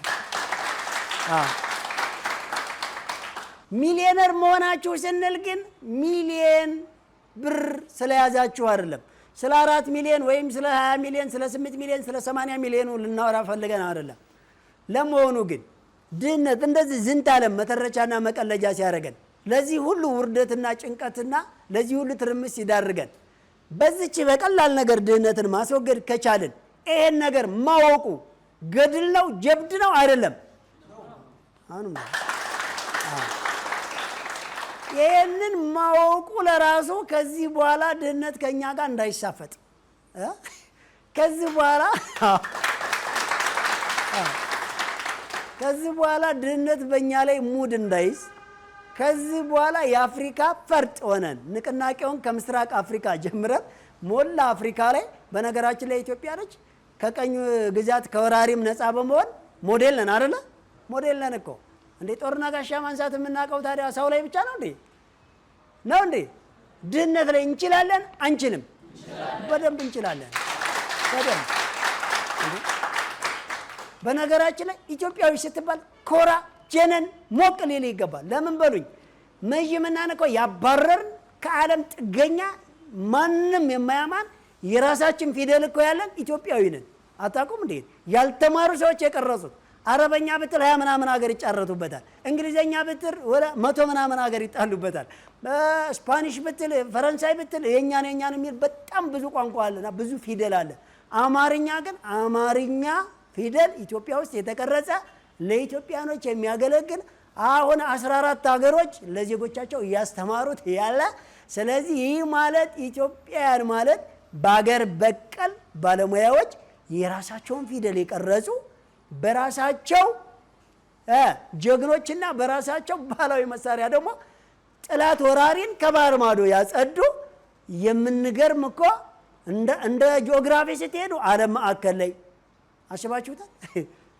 እንደ አየር ኮንዲሽን ስትሄዱ በዓለም ተመጣጣኝ የሚመቸው አየር ላይ፣ እንደ ወጣት ስትሄዱ መካከለኛው እድሜ ላይ የሚበዛባት ትውልድ ያላት ሀገር አሁን ባለንበት አይታችሁታል። እንደ ሃይማኖት ስትሄዱ 99.9 በሚባል ፐርሰንት ሃይማኖት ያለው ዜጋ 100% ማለት ይቻላል። ምናልባት 100% የሚባል በዚህ ምድር ላይ የለም ብዬ ነው። ሃይማኖት ያለው ዜጋ አይታችሁታል። ውሃ ስትሉ በዓለም 1% ሲጠጣ እኛ ጋር 99% ይጠጣል። አየር ስትሉ አውሮፓ ስትሄዱ በረዶ ነው። መካከለኛው ምስራቅ ስትሄዱ ሙቀት ነው። ኢትዮጵያ ስትመጡ ተመጣጣኝ አይታችሁታል። እዚህ ሀገር ላይ በአማካኝ ብንይዝ ከግማሽ ዓመት ብዙም የማያንስ ዝናብ የሚያገኝበት አካባቢ ይበዛል። እጽዋቶች አውቀው በቅለው አውቀው አፍርተው የሚረግፉበት ምድር ላይ ያለ ሰው እንደ ዓለም ሴክተር ላይ መካከል ላይ ያለን ዜጎች ከ60% በላይ ወጣት ያላት ሀገር አሁን ብንራብ እንደው የምር እንደው በጣም እንደው ሞት አይሻልም?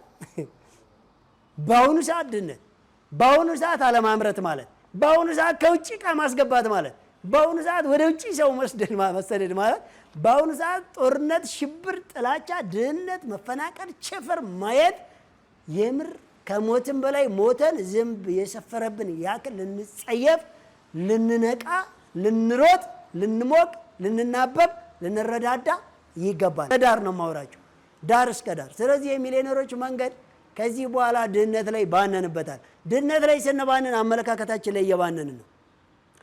አሁን ድህነትን ያባረርንበትን መንገድ ነው መያዝ ያለብን። ቅድም እኔ እንደነገርኳችሁ ምንም ነው ሚሊዮነር ቀርቶ ቢሊዮነር መሆን ምንም ነው። ነገር ግን እንዴት ተረድተን ሳይሆን ተበድረን ሳይሆን ነጮች መጥተው ሳይሆን ከየትም ከማንም ሳንበዲ በመጣ እርዳታና ድጋፍ ብድር ወይም ደግሞ የሆነ ነገር ሳይሆን በራሳችን ተማምረን የምር በራሳ ልክ አባይን እንዳደረግ ነው። በነገራችን ላይ አባይ በኢትዮጵያኖች ብር በኢትዮጵያኖች አመለካከት ታስቦ በኢትዮጵያኖች ገንዘብ ተዋጥቶ በኢትዮጵያኖች ኢንጂነር እየተገነባ ያለ ነው አይደል? ልክ የሚሊዮነሮችን መንገድ በኢትዮጵያኖች በራሳችን አመለካከት ከማንም ሳትበደር ኪስህ ባለች ብር አንተው ባለ አቅምና እውቀት የሚሊዮነሮች መንገድን በነፃ ፕሮግራሙን በሚመች ሀገር ላይ ሆነ በሬዲዮ ነው የሚመች፣ በቴሌቪዥን ነው የሚመች፣ በሚሴጅ ነው የሚመች፣ በአካል ነው የሚመች፣ በሶሻል ሚዲያ ነው የሚመች። መጽሐፍም እያተምንላችሁ ነው፣ ብሮሸርም እያዘጋጀን ነው። በምትፈልጉት መንገድ ለዚህ ሁሉ አትከፍሉም። ብቻ ሚሊዮነር ሁኑልን ነው ያላችሁ። ይከፋችኋል? ይህንን የምናወራችሁ ደግሞ ሚሊዮነርነትን ከድህነት ትንቢያ ላይ ተነስተን አራግፈ ነው እንዳቧራ ሚሊዮነርነትን ራሳችን ኖረ ነው ሚሊዮነሮች ሆነን ብዙ መደብሮችን ከፍተን ለብዙዎቹ የሥራ ዕድል ፈጥረን ራሳችንን አጥግበን ራሳችን ላይ ሞክረን በቅርብ ሰዎች ላይ አይተን በደንብ ስናረጋግጥ ነው ወደ እናንተ ይዘን የመጣ ነው። እሺ አሁን በሚሊዮነሮች መንገድ ሀብታምም ሆነ ድሃም ሆነ የሚሊዮነሮችን መንገድ አካሄድ ተከትለ ሜልቲ ሚሊዮነር እስከምትሆን ድረስ ሚሊዮነር ከሆናችሁ በኋላ ደግሞ ለሁሉም ዜጋ እንዴት ሚሊዮነር እንደሚኮን ማሰልጠን እስከምትጀምሩ ድረስ የኛ እውቀታችንም ጊዜያችንም ገንዘባችንም እዚሁ ነው፣ ወዴትም አንሄድም። አንፋታችሁም በፍጹም። እናንተ ከጠፋችሁ አያገባንም። እናንተ የሚሊዮነሮችን መንገድ ህግና ደንብ እስካከበራችሁ ድረስ፣ እናንተ ስልጠናውን እስከተከታተላችሁ፣ እናንተ አድርጉ የተባላችሁትን እስካደረጋችሁ ድረስ፣ አታድርጉ የተባላችሁትን እስከተዋችሁ ድረስ ሁላችሁንም ሚሊዮነር ሳናደርግና የሚሊዮነሮችን መንገድ ፕሮግራም እያንዳንዳችሁ እስከምትጀምሩ ድረስ እኛ እንፋታችሁ። እሺ የሚሊዮነሮች መንገድ ፕሮግራምን በሁሉም የሶሻል ሚዲያ አማራጮች ይከታተሉ። በዩቲዩብ በላይ ሚዲያ ብለው በመግባት ከዚህ በፊት የነበሩ ዝግጅቶቻችንን ይከታተሉ። በተጨማሪም በቲክቶክ፣ ፌስቡክ፣ ቴሌግራም እና ሊንክድኢን ላይ ይከታተሉ። የሚሊዮነሮች መንገድ። ሁለት ሽልማት አስቀምጠናል። ባንኮቹ የሚከፍቱበት ሙሉ ተራ ቁጥር ወይም ደግሞ ኮድ እየተቀበላችሁ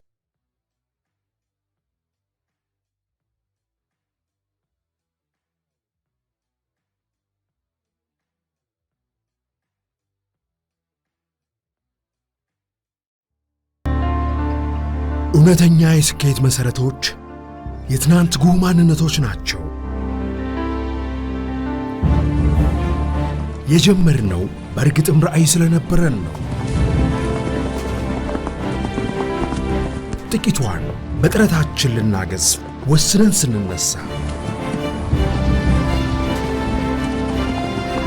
ስንጓዝ በተግባር መንገዳችን ላይ ያሰብነውን ለማድረግ ደጋግመን ስንሞክር፣ በሚፈነጥቅልን የተስፋ ቀለም ለመድመቅ ይበልጥ ስንፈጥን፣ አለን ወዳጅ የቅርብ አጋዥ ለዓላማችን የምናምነው።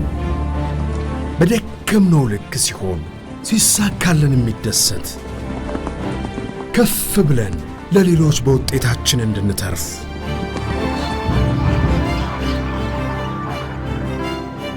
አብሮን የነበረ አብሮን የሚዘልቅ ባንክ ነው ኦሮሚያ ባንክ፣ የሕዝብ ባንክ።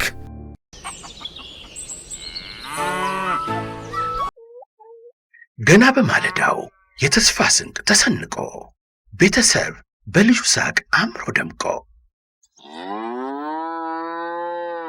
ከትንሿ የትጋት መብራት እንዲወለድ አዲስ ብስራት ሩቅ ማለም ነገን ለማጽናት የስኬትን መልክ እያዩ ምርትና ግርዱን እየለዩ እንዲጓዙ ያስቻለ አንድ ቤተሰብ አለ።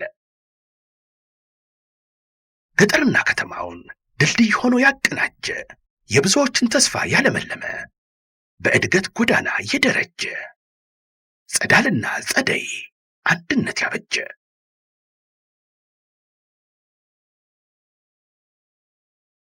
ጸደይ ባንክ የሁሉም ባንክ። ጸደይ ነው ባንካችን ጸደይ። እሺ በጣም ጥሩ። አሁን ደግሞ የምናደርገው ትልቅ የምናሸራሽረው ሀሳብ የእናንተን ጥያቄ የእናንተን ሀሳብ ቅድም እንደነገርኳችሁ ያላችሁን ሁሉ እዚህ መድረክ ላይ ይዛችሁ ያሳካችሁትን ወይም ደግሞ የምጠይቁትን ያልገባችሁን። በነገራችን ላይ አንድ ሀሳብ እንዳታስቡ፣ እዚህ ሰው መሀል አልጠይቅም፣ እንደዚህ ሲጮህ ቆይቶ አላደርቀውም፣ ቆይ ሌላ ጊዜ አትበሉ።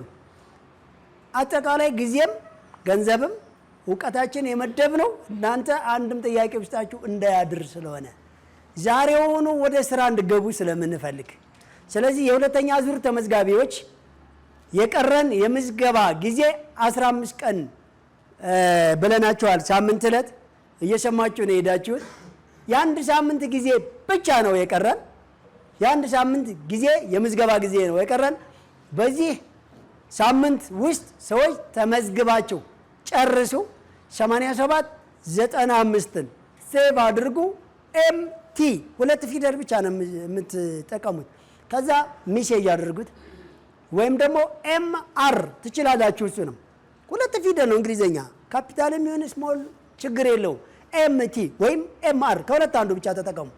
ነገር ግን ብዙ ጊዜ የምናወራው ይችን 8795 ከጻፋችሁ በኋላ ወደዛው ጎኑ ኤምቲ እንዳትሉ ወይም ኤምአር እንዳትሉት።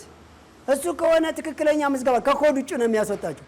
8795 ብላችሁ እዛው ኤምቲ ወይም ኤምአር የምትሉ ከሆነ ይበላሻል። 8795ን ለብቻው ሴቭ አድርጉ። ኦሬዲ መደበኛ ስልክ ብላችሁ ያዙት። በሳፋሪኮም አይሰራም፣ በኢትዮ ቴሌኮም ብቻ ነው የሚሰራው። ካርድ ከሌለው በአየር ሰዓት አይሰራም። ቀጥታ ካርድ ሞልታችሁ ነው። ቢያንስ የ5 ብር ካርድ ሙሉ። አንዳንድ ሰዎች ድንገት የ5 ብር ካርድ ሞልታችሁ ለመመዝገብ ወይ አቴንዳንስ ለመሙላት ሲሞክሩ ከአሁን በፊት የቴሌ አገልግሎት ወይም የተለያየ ወይም ደግሞ እነኚህ የጎፈንድሚ እርዳታ ምናምን ትመዘገቡና ሳታውቁት ወይም ደግሞ አመታዊ የሲም አገልግሎት የሚቆረጥ ካለ እሱ ሲቆርጥባቸው ይሄ 8795 ነው እንደ የወሰደው ብለው የሚጠራጠሩ የለም። የኛ በተመዘገባችሁ ሰዓት ወደ እናንተ አቀነባብሮ መመዝገብ አለመመዝገባችሁና የሥራ ምርጫ መልስ ለመላክ 2 ብር ይቆርጥባቸዋል ሲስተሙ። ይሄ አንድ አጀስት የተደረገ ነው፣ ሲስተም ላይ የተቀመጠ ነው። ቴሌ ነው የሚወስደው፣ እኛ አይደለንም። ዝም ብሎ ገብቶ ማንም ሰው ሲፈልገው 4 ሲፈልገው 5 ብር እንዳየሩ የሚያደርገው ነገር አይደለም። አንድ አግሪመንት ወስደን በቃ የተቀመጠ ነገር ነው፣ ሲስተም ነው፣ በቃ አጀስት ተደርጓል። ምንም አይቀንስም አይጨምርም። ነገር ግን ከተመዘገባችሁ በኋላ በየሳምንት አቴንዳንስ መሙላትን አትርሱ። ይሄ ማለት ኤቲ 2 ፊደልን እዛው 8795 ላይ ግቡና ኤቲ ብላችሁ ላኩ።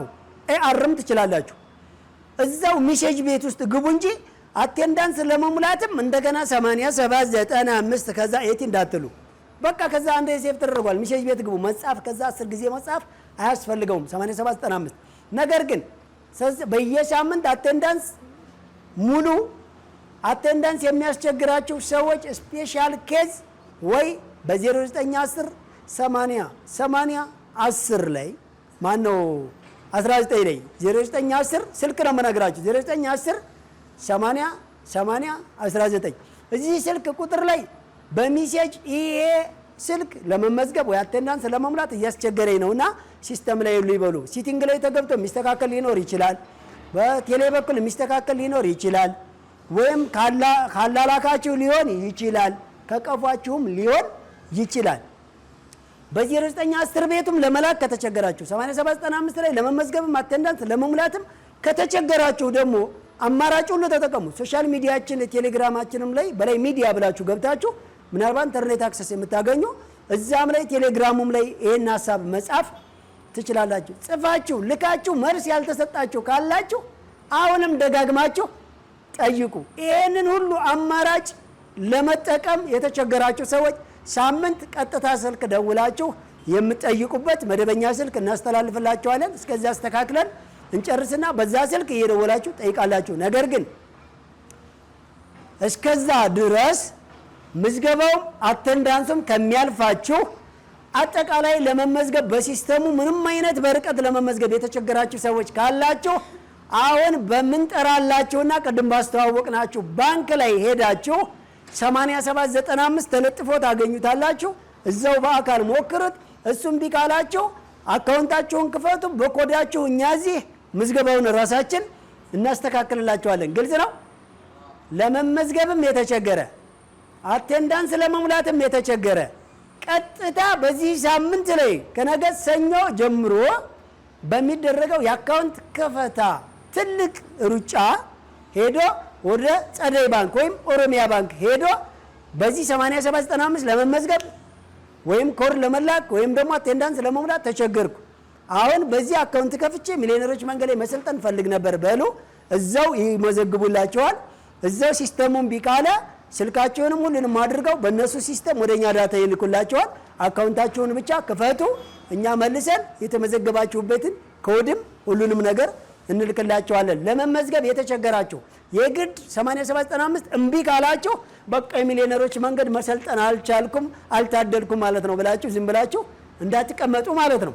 በቅርብ ያላችሁ ቢሮ እየመጣችሁ፣ በቅርብ ያልሆኑ ሰዎች ግን በሁሉም ቅርንጫፎች ኦሮሚያ ባንክ በሚገኝበት ቅርንጫፍ ሁሉ ወይም ደግሞ ጸደይ ባንክ በሚገኝበት ቅርንጫፍ ሁሉ ሄዳችሁ ስለ ሚሊዮነሮች መንገድ አመዘጋገብ፣ አቴንዳንስ አሞላል፣ ኮድ አላላክ ሙሉ መጠየቅ ትችላላችሁ።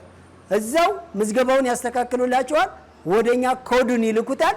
ወይም ደግሞ እነሱ ካስቸገራቸው ወደኛ ቶሎ በሲስተም እንናበብና ይስተካከልላችኋል። እዛው ተመዝግባችሁ እዛው አካውንት መክፈት ትችላላችሁ ማለት ነው። ስለዚህ ይህንን በደንብ እንዳትረሱ። ሁለቱም ባንክ ነው የነገርናችሁ አካውንት ለመክፈት። ይህን ሳምንት ጨርሱ። ባጨርሱ አካውንት አከፍቱም አንላችሁም። ምዝገባ ግን አንድ ሳምንት ቀረው። በዚህ ሳምንት ደግሞ አካውንት የከፈቱት ሰዎች ቅድም እንደነገርኳችሁ የ20 ሺና የ30 ሺህ ብር ሽልማት ለአራት ሰዎች አዘጋጅተናል። 2 ሰዎች 20 ሺህ ተሸላሚ፣ 2 ሰዎች 30 ሺህ ብር ተሸላሚ። ሽልማቱ ምንድነው ካላችሁ ተራ ቁጥር ላይ ነው ያስቀመጥነው። ተራ ቁጥሩ 01 ይሁን 05 0 ምናምን 1000 ይሁን አንነግራችሁም። በዚህ ሳምንት ግን ወይ በጸደይ ባንክ ወይ በኦሮሚያ ባንክ ሄደው አካውንታቸውን ከፍተው ለጨረሱ ሰዎች ለአራት ሰዎች ግን ያ ተራ ቁጥር ለደረሳቸው ሰዎች ሽልማት እንሰጣለን። ይሄ ማለት በእድል እንድታምኑ ሳይሆን ፈጥኖ ቀድሞ ለሁሉ ነገር ዝግጁ መሆን እድልን የመያዝ ክህሎትን እንድታውቁት ስንል ነው። ወደኋላ መቅረት ብዙ እድሎች እስካሁን አልፈውናል። ምን የሚሉ ሳንጠቀምባቸው የኛ ሳናረጋቸው ብዙ ሰው ሂስትሪውን እንዲያነብ ስለማንፈልግ እንጂ ሂስትሪያችሁን በደንብ ብታነቡት ነው የዛን ጊዜ ያን ቦታ ገዝቼ ቢሆን የዛን ጊዜ ያንን ወስጄ ቢሆን የዛን ጊዜ ያንን ጨርሼ ቢሆን የዛን ጊዜ ሲነግሩ ሰምቼ ቢሆን ብዙ የምትቆጩበት አለ። ነገር ግን ስላላደረጋችሁት ነው። ገብታችኋል? ስለዚህ በሚሊዮነሮች መንገድ ጎጂ ነገርን አቁሙ። ጠቃሚ ነገርን ግን ለነገ ሳይሆን ለበኋላ ራሱ እንዳትሉ አሁን ይላል። ብዙ ጊዜ ኢንተርናሽናል ስኬታማ ሰዎች ባህሪ አሁን ሶስቱን ገጸ ባህሪ ይጫወታሉ ያልኳቸው ለዛ ነው። እብድብድ፣ ሞኝ ሞኝ፣ ህፃን ይጫወታሉ። ስኬታማ ሰዎች ህፃን መቼ በኋላ ብትለው ይሰማል። አሁን ነው የሚለው። እብድስ አሁን፣ ሞኝስ አሁን። አይታችሁታል? ካራክተሩን ስትጫወቱት የስኬታማ ሰዎች ባህሪ ሶስቱን ገጸ ባህሪ ተውበታላችሁ። በነገራችን ላይ ብቻቸውን ያወራሉ።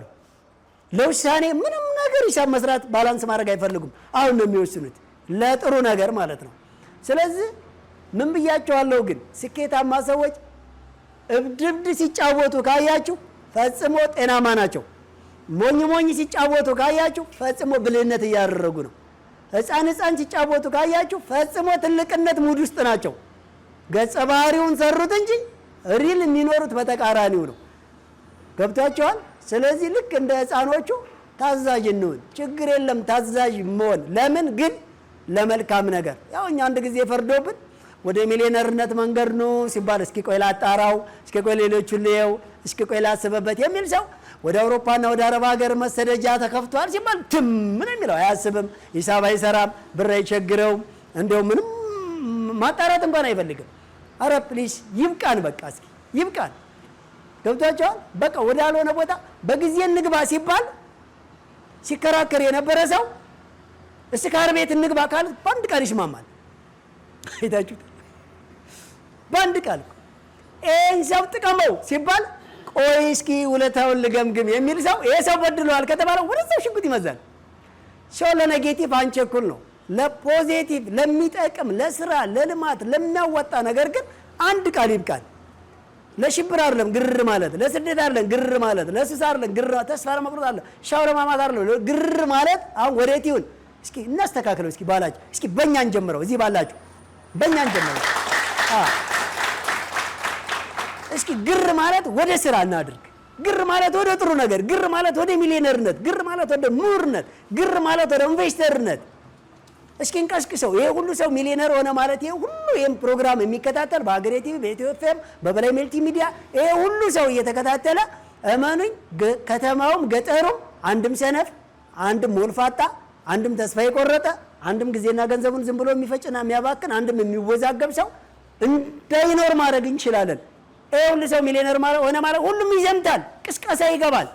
የሚሊዮነሮች መንገድ ከዛም በኋላ ልክ አሁን እንደምናየው ግሮሰሪ በየቦታው ይከፈትና እንደ ቻይናዎች ባህላችን ስልጠና ይሆናል፣ ባህላችን ሚሊዮነርነት ይሆናል፣ ባህላችን ቱጃርነት ይሆናል፣ ባህላችን ረጃጅም ትልልቅ ሀብትን ማየት ሳይሆን መኖር፣ ባለቤት መሆን። አይታችኋል? ያ ይሆናል። አብዛኛ አሁን በሬ ጠምዶ የሚያርሰው ገበሬ ሁሉ በሬውን መጥመድ ይተውና ሌላ ማሽነሪ መጥመድ ይጀምራል። አሁን የሚቆፈር ጋራ ሸንተረር ሁሉ ይቆምና ሜዳውን ብቻ በማረስ በቂ ምግብ ማምረት እንችላለን። አሁን ከውጭ የሚገባ ሸቀጣ ሸቀጥ ይሄ ዝም ብሎ ደረጃው የወረደና ኤክስፓየርድ የሆነ ሁሉ ሮጠን የምንበላ ሰዎች የውጭን ዕቃ መጠበቅ እንተውና እኛ ራሳችን ብራንድ የሆነ ናቹራል የሆነ ዕቃ ያመረትን ወደ ውጭ መላክ እንችላለን። ውጭ ሄዶ የተሰገሰገ የተማረ ዲያስፖራ ሁሉ አገሬ ብሎ የመጣ ፈሯን ስሞ ከኛ ጋር ኢንቨስት ያደርጋል አያደርግም? ቀላል ያደርጋል እንዴ? በደንብ ነው የሚያደርገው። ይሄ ሁሉ ኮንቲነር ዕቃ ሲያግዝ እንዳልነበረ ታዝቦን ዕቃ ጭኖ እንዲሄድና በባዶ እንዲመለስ እናደርገዋለን። ምንም ቀላል ከባድ አይደለም። በነገራችን ላይ ባለሀብት መሆን የባህል ጨዋታ ያክል ቀላል ነው። ብዙ እንዳይመስላችሁ። ምናልባት የምታውቁት ሰው መተት ቤት ልታውት ትችላላችሁ። የምታውቁት ሰው ሲያጭበረብር ልታውት ትችላላችሁ። የምታውቁት ሰው የሆነ ገንዘብ ሲቀማ፣ የምታውቁት ሰው ኮንትሮባንድ ሲነግድ፣ የምታውቁት ሰው የሆነ ነገር ላይ ፋውል ሲሰራ ልታውት ትችሉ ይሆናል ወይ ልሰሙ ትችሉ ይሆናል። የዛን ሰዓት መለወጥ እንደ ከባድ ነገር እንዳታዩት፣ ሀብታም መሆን እንደ ከባድ ነገር እንዳታዩት። አያችሁ፣ ቅድም እያችኋለሁ፣ አይናችንም ጆሮአችንም ለኔጌቲቭ ስለተዘጋጀ እንጂ በቀላል መንገድ ምንም ዋጋ ሳንከፍል ሰብአዊነታችንም ሃይማኖታችንም ዜግነታችንም እንደተከበረ ሆኖ መለወጥና ሀብትን እንደፈለገን መከዘን፣ ማንበሽበሽ፣ ማትረፍረፍ የባህል ጨዋታ ያክል ቀላል እንደሆነ የምታውቁት በ100 ብር ተጀምሮ በ2 ዓመት ሚሊዮነር መሆን ከተቻለ ገንዘብ ምንም ነው ማለት ነው። ብዙ ምሳሌ አውርተናቸዋል። እኛ ማርኬት ብትመጡ ብለናቸዋል። እኛ ማርኬት ብትመጡ አንድም ነጋዴ፣ አንድም ኤጀንት፣ አንድም ባለፋብሪካ፣ አንድም አምራች ኢንቨስተር ገንዘብ ካልተሰጠኝ አይልም። እኛ ማርኬት ዕቃ ለማስገባት ለገንዘባችን አይደለም ዕቃ የሚጭነው፣ እንደምንከፍለው እንደምንሰጠው 100% ያረጋግጣል። ከዛስ 1 ብር ሳይጠይቅ አገር ዕቃ መጥቶ ያራግፋል። አሁን ገንዘብ ከጨዋታ ውጭ ይሆናል ሆነም። አሁን ማን ነው እየሰራ ያለው? አቋም ነው አይደለም? ብራንድ ነው አይደለም? አያችሁት? ገንዘብ ምንም እንደሆነ ይሄን ጊዜ ይገባል። እዛ ጋር ያራገፈውን ሰውዬ እዚህ ጋር ቸክ ጽፌ በዚህኛው በር በወጣ ኖሮ እዛ ጋር የገዛሁትን ሰውዬ በዛኛው በኩል አድርጌ ሸውጆ በር ኖሮ ቁብ ሲወጣ ሰጣለሁ፣ ባንክ አለብኝ፣ ቁብ አለብኝ፣ ሌላ ዕዳ አለብኝ፣ አሜሪካ ለጉብኝት ሄጄ ብር አጥሮኛል እያልኩ በቀሳፍት ኖሮ 1 ብር ሳልሰጠው 1 ዕቃ አያራግፍም። አያችሁት? ስለዚህ ፕሊዝ ገንዘብ ማለት አቋም ነው። አቋም ካለ ብራንድ ካለ ማመንን ሳይሆን መታመንን ካስቀደመህ ሚሊየንስ ዶላር ምንም ነው ላንተ። ማንም ሰው ምንም ገንዘብ ሳሰጥ ካንተ ጋር አብሮ መስራት ይፈልጋል። አሁን ይሄ ብር የለኝም መነሻ ካፒታል የለኝም የምትለው ካርታ ቤት አስዬ ባንክ አበድሮ ለምኝ የምትለው ልጅ ይቆምና እንደፈለክ የምትፈልገውን ነገር ሁሉ ማዘዋወር መጠቀምም ትችላለህ። ምን ትላላችሁ? እኔ ማጋነን እንዳይመስላችሁ በጣም የምፈልገው ሀገር ላይ በራሱ ወጪ ሁሉን ነገር ለማስጎብኘት ብዙ ሰዎች ስለኔ ቃል ይገባሉ። ምንም ሳልከፍል እኮ ነው። ሰዎች ግን ሀያላኑንና የተሻሉትን ሀገር ለመጎብኘት ይህን ጊዜ ስንት ብር በድባቸዋል? የምሬን ነው የማወራው። ለዚህ ፕሮግራም 13 አዳራሽ ደርሷል፣ በነፃ የተሰጠን ማለት ነው። አያችሁት? ብቻኛ አቋም ይኑረን፣ ብቻኛ ተግባር እንስራ፣ ብቻኛ የተሻለ ውጤታማና የተሻለ ሰብአዊነት ይሰማን፣ የማንም ወገን ያልሆንን የት ጋር ድረስ እንደምናስብ ሾርት የሆነ ነገር አይታይብን እንጂ ሲሪየስ የሆነ አቋም ለሁሉም የሰው ልጅ ግልጽ የሆነ አመለካከት ያለው ሰው ካለ ገንዘብ ምንም እንዳይመስልህ። በሚሊዮነሮች መንገድ እመኑኝ። አሁን ከተወሰነ ጊዜ በኋላ የሚሊዮነሮች መንገድ ሰልጣኝ ከተባለ የምፈልገው ዓለም ላይ ያለ ቪዛ ልትሄድ ሁሉ ትችላለህ። የምፈልገውን ዕቃ ሁሉ ያለ ምንም ገንዘብ ልታዝ ትችላለህ። ለምን? አቋም ይታያል፣ ውጤት ይታያል፣ ተግባር ይታያል፣ ሰብአዊነት፣ ርህራሄ፣ ሐቀኝነት፣ ጥንቃቄ ይታያል። የሰው ልጅ የመጀመሪያ መርህ ማለት ይሄ ነው፣ ሌላ ነገር አይደለም። ገንዘብን እንደ ትልቅ ነገር እንዳትቆጥሩት፣ ምንም እንዳትቆጥሩት ነው የምላችሁ። ስለዚህ ምንም ነው ገንዘብ ምንም ነው የምላችሁ። ግን ገንዘብ አይጠቅምም ለማለት አይደለም። ገንዘብን በቀላል ማምጣት እንችላለን ነው እያልኩ ያለሁት። ግልጽ ነው አይደለ? እንጂ እንደው ዝም ብሎ ቆሎ ቆርጥመህ ማደር አንድ እንጀራ ላጣ እልላችሁ አይደለም። እኔ በድህነት አልስማማም። ሀብታም እንድትሆን ግዴታ ነው። በአሁኑ ሰዓት በ21ኛው ክፍለ ዘመን ሀብታም ካልሆንክ መኖር አይመችም። ተው በቃ እናትህ ራሱ ትሰለቻለህ፣ አትፈልግም። ሀብታም መሆን ግዴታ ነው። ሀብታም ለመሆን ግን መቅጠፉ፣ መሯሯጡ፣ የሆነ ለገንዘብ ለማምጣት ገንዘብ እንደሚያስፈልግ አትጨናነቅለት። ብቻ ቢዝነስ ፕላን ይኑር፣ ብቻ አቋም ይኑር፣ ብቻ ሰብአዊነት ይኑር። ስለዚህ በሚሊዮነሮች መንገድ መታመን እንጂ ማመን አይቻልም። ገብታችኋል አይደለ? ሁላችሁም እመኑ እንጂ ታመኑ እንጂ ማንንም ከፈጣሪ ውጭ እንዳታምኑ። ግድ የላችሁም። አንዳንድ ሰው እንደው ይሄ አብሮ የመኖር ሴትን መሸርሸር ምናምን መስል አይደለም። የፈለገ ቢዝነስማን ሆነ ማንንም እንዳታምን። አንተ ግን 100% ታመን፣ 100% ታመን። ስለዚህ ለመታመን እንጂ ለማመን እንዳትሮጥ። ግድ የለም። ብዙ ሰው ቅስሙ ተሰብሯል። ብዙ ሰው ህይወቱ ተበላሽቷል በማመን። ስለዚህ አትመን፣ ግን ታመን። መታመንን መርህ አድርግ። ማንንም ያለማመን መብት አለ። መታመን ግን የሌና የሰብአዊነት ግዴታ ስለሆነ። ሌላው ስለ ብድር አውርቻቸዋለሁ። በሚሊዮነሮች መንገድ ፕሮግራም መበደርም ማበደርም የተከለከለ ነው። መስጠት ይቻላል ሰጪ ከተገኘ። በአቅማቸው ልክ አውርተናቸዋል። በብድር የብዙ ሰው ቢዝነስ ተበላሽቷል። በቁብ የብዙ ሰው ቢዝነስ ተበላሽቷል። እናንተ የምታውቁት የተሳካለትን ነው። እኛ ደግሞ እንደ ትልቅ ኢንፎርሜሽን ማዕከል በቁብ የብዙ ሰው ህይወት እንደተበላሸ እናውቃለን። እናንተ ደግሞ በቁብ ብዙ ሰው ቤት እንደገዛ፣ ብዙ ሰው ሀብታም እንደሆነ፣ ብዙ ሰው መኪና እንደገዛ፣ ብዙ ሰው ህይወቱን እንደተረዳዳበት ነው የሚገባችሁ። ግድ የላችሁም። ታዲያ እኛ ቁብተኛ አይደለን፣ ምን አገባን? ግን ቁብ ጎጂ ነው። አመንክም አላመንክም ቁብ ከገባ ቁብን ጨርስና ከዛ ውጣ። ቁብ ካለብህ የበላ እንዳሸሽ ቁብን ክፈል። ግድ የለም። ቁብ ሰብሳቢም ካላችሁ አንዳንድ ሰው ኢሞሽን ሆናችሁ አትጻፉ። ከቁብ ስብሰባ በላይ የራስህ ገንዘብ ሞልቶ እንዲተርፍ የሚሊዮነሮች መንገድ ሲስተም ገንብቶ ነው የተሻለ ነገር ይዞ መጥቶ ነው የተቃወመ። ገንዘብን አያችሁ፣ ቅድም ነግሬያቸዋለሁ። መነሻ ካፒታል ለስራ ግድ ነው ያለ ሰው ብድር ይሄዳል፣ ቁብ ይሄዳል፣ ልመና ይሄዳል። ካልተመቸው ዘረፋም ሊሄድ ይችላል። እንደ አሁን ቁብ ልክ ኃጢአት ነው ወንጀል ነው እያልኩ አይደለም።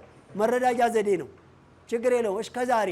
ከዚህ በኋላ ግን አሁን ስራ ለመጀመር ትልቅ ካፒታል መስፈርት ስላልሆነ ምን ያደርግላል? አንተ የሰው ቁብ የምትሰበስበው ተው በቃ።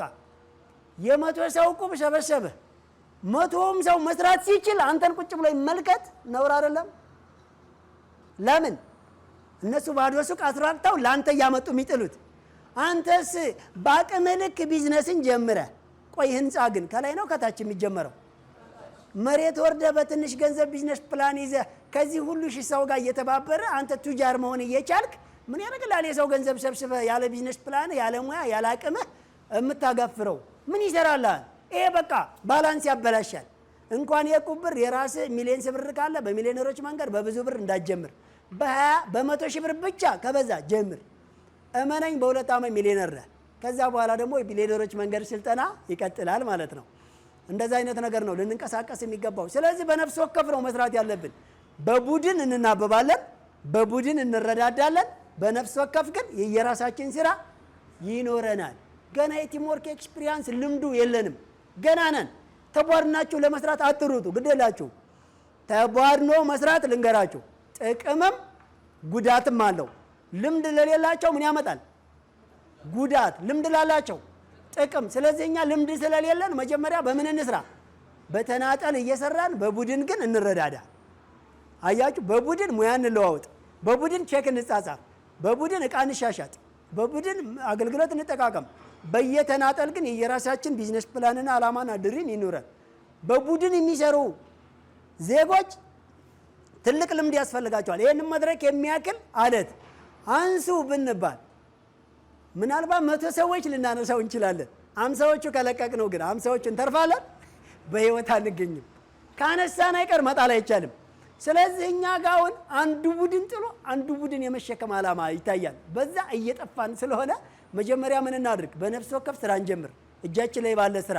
ስለዚህ ሌላኛው በሚሊዮነሮች መንገድ በትርፍ ሰዓትና በትርፍ ገንዘብ መስራት ይቻላል ስንል በአቅማቸው ልክ ባላያቸው ገንዘብና ባለቻቸው ጊዜ እንጂ ሰው ቅጠሩ አላልንም።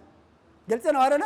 የሚሊዮነሮች መንገድ ገንዘባችሁን ላጥላጥ አድርጋችሁ ሱቅ ከፍታችሁ ስልጠና ስለወሰዳችሁ ብቻ ሰው ቀጥራችሁ ወደ ሌላ ስራ የምትሄዱ ሰው እንዳትበሉ። እንዲህ አይነት ስልጠና አልሰጠንም። ከቻልክ ባለህ ጊዜ ራስህ ስራ። ሚስትህ ከሆነች ኦልሬዲ ራስህ ነህ፣ ግማሽ አካለች። ልጅ ወይም ወላጅ ከሆነ ይቻላል።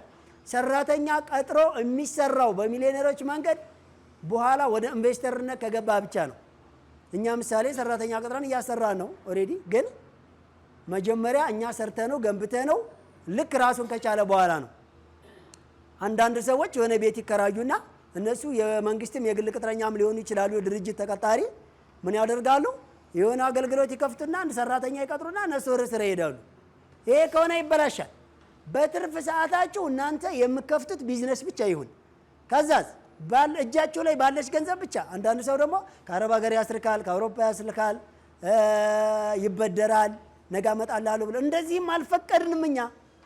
በቃ ባለቻችሁ ጊዜና ባለቻችሁ ገንዘብ ብቻ የራሳችሁን ስራ ጀምሩ።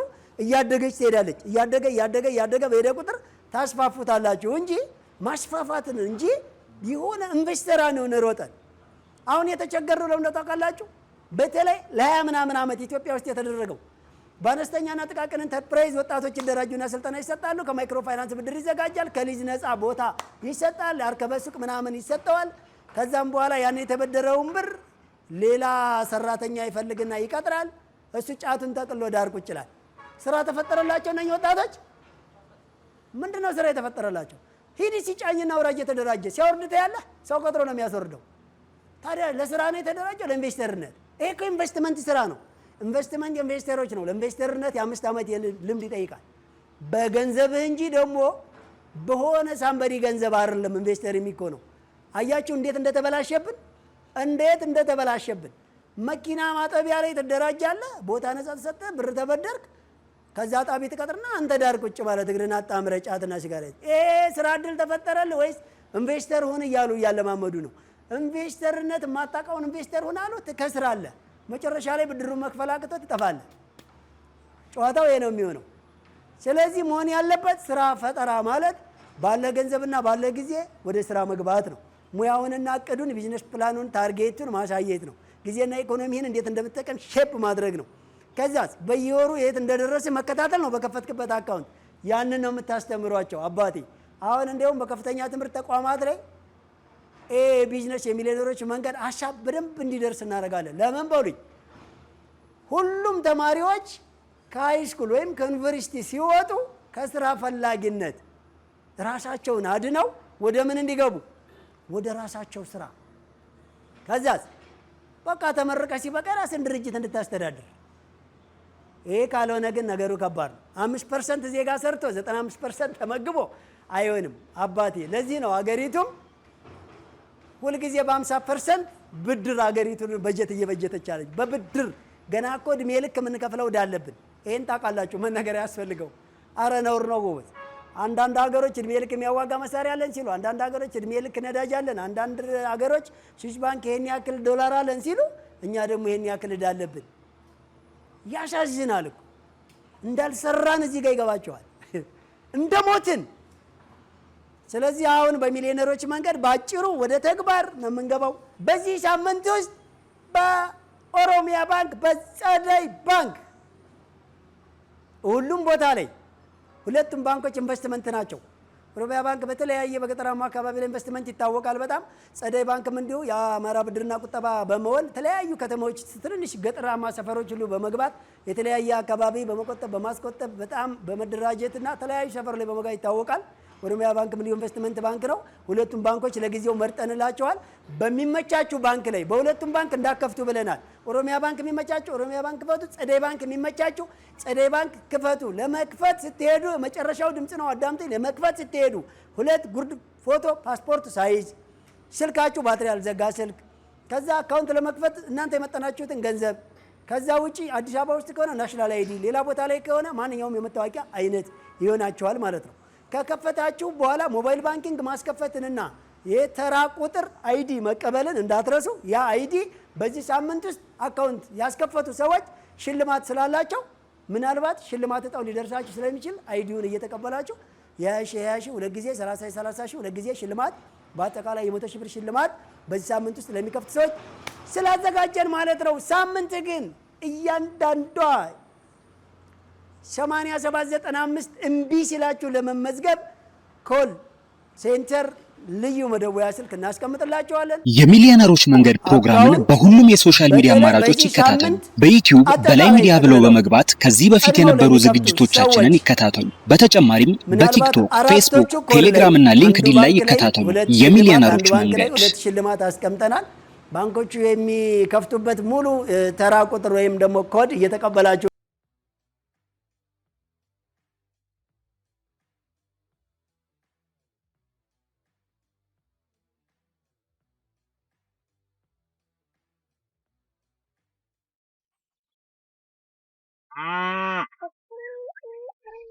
ገና በማለዳው የተስፋ ስንቅ ተሰንቆ ቤተሰብ በልጁ ሳቅ አምሮ ደምቆ ከትንሿ የትጋት መብራት እንዲወለድ አዲስ ብስራት ሩቅ ማለም ነገን ለማጽናት የስኬትን መልክ እያዩ ምርትና ግርዱን እየለዩ እንዲጓዙ ያስቻለ አንድ ቤተሰብ አለ። ገጠርና ከተማውን ድልድይ ሆኖ ያቀናጀ የብዙዎችን ተስፋ ያለመለመ በእድገት ጎዳና የደረጀ ጸዳልና ጸደይ አንድነት ያበጀ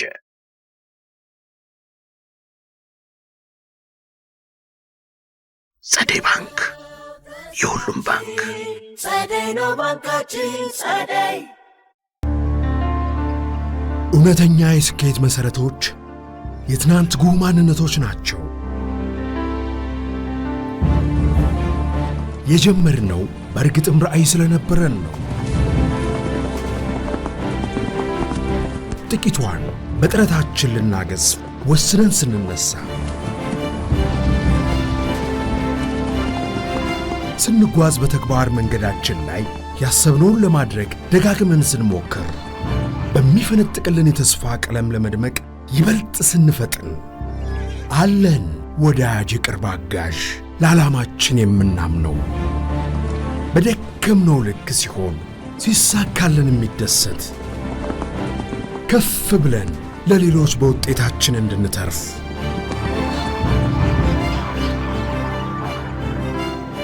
አብሮን የነበረ አብሮን የሚዘልቅ ባንክ ነው ኦሮሚያ ባንክ፣ የሕዝብ ባንክ።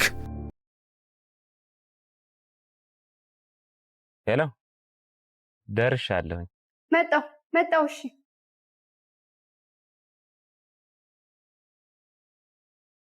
የጓዳውን ክፍተት የማጀቶን ጉድለት ለመሙላት አስበው ወዴት መሄድ እንዳለቦት መወሰን ከተቸገሩ መልሱ ቀላል ነው።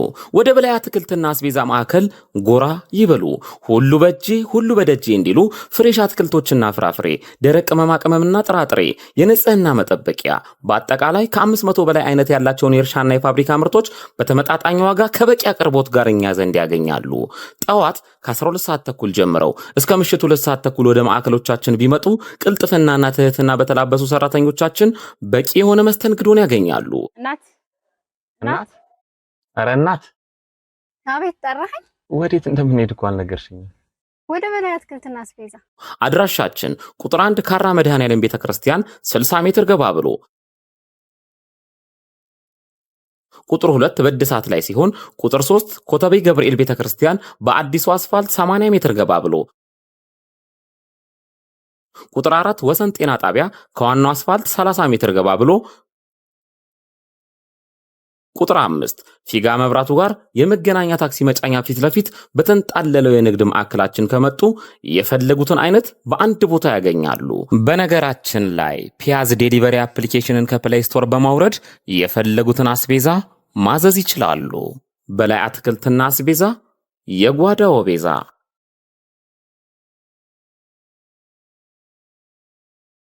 አንተን መኪና ነው አላልኩም እንዴ? ባታሰራም እንዴ? ቆይ ምን አይነት ሰው ነው? የንዴቶና የብስጭቶ ዋነኛ ምክንያት የመኪናው ተደጋጋሚ ብልሽት ከሆነ በአፋጣኝ ወደኛ በመምጣት ፈጣንና ዘላቂ መፍትሄ በተመጣጣኝ ዋጋ ያገኙ።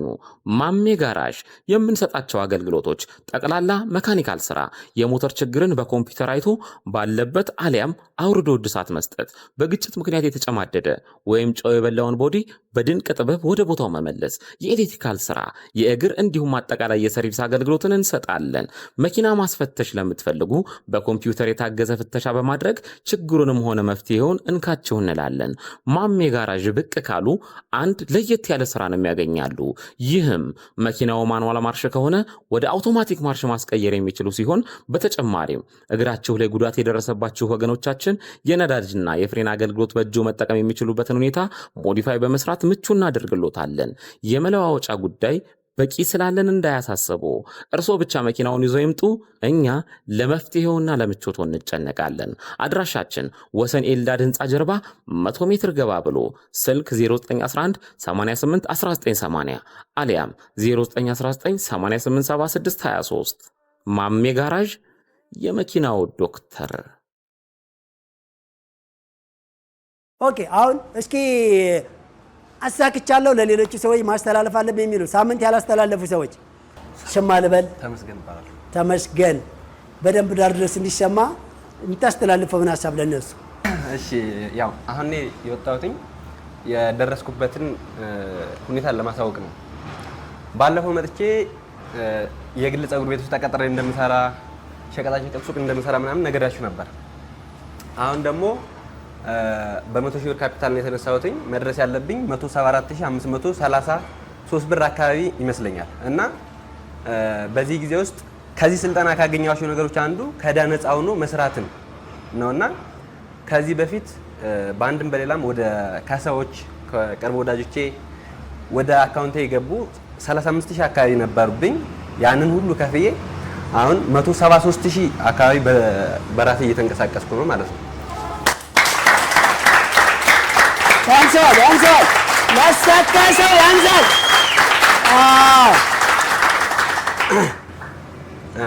እና ያው አሁን ማለት ልፋታቸው እና አቶ በላይ ይለፋሉ፣ ልፋታቸውም ደግሞ ከንቱ እንዳልሆነ አንድ ምስክር ሆናለሁ ብዬ ተስፋ አደርጋለሁ ማለት ነው። እናም ደግሞ አሁን ወደፊት ብዙ ሀሳቦች አሉ። እነዚያን ሀሳቦች እውን ሳናደርግ አንቆም። ድምጽ ከፍ እያሉ አቶ ግጥም ስለሚያቀኝ ነው። እሺ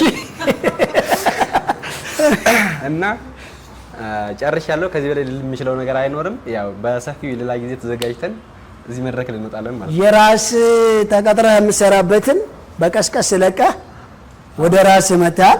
ሌላም ሰው ቀጥሬያለሁ።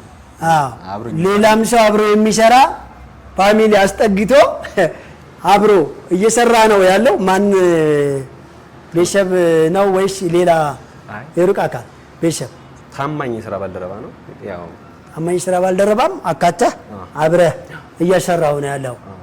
እጅግ በጣም ጥሩ። ወደ መድረክ ወደ መቀመጫው ወደ መጣበት በክብር መልሱልን። ቼፕ ቼፕ ቼፕ።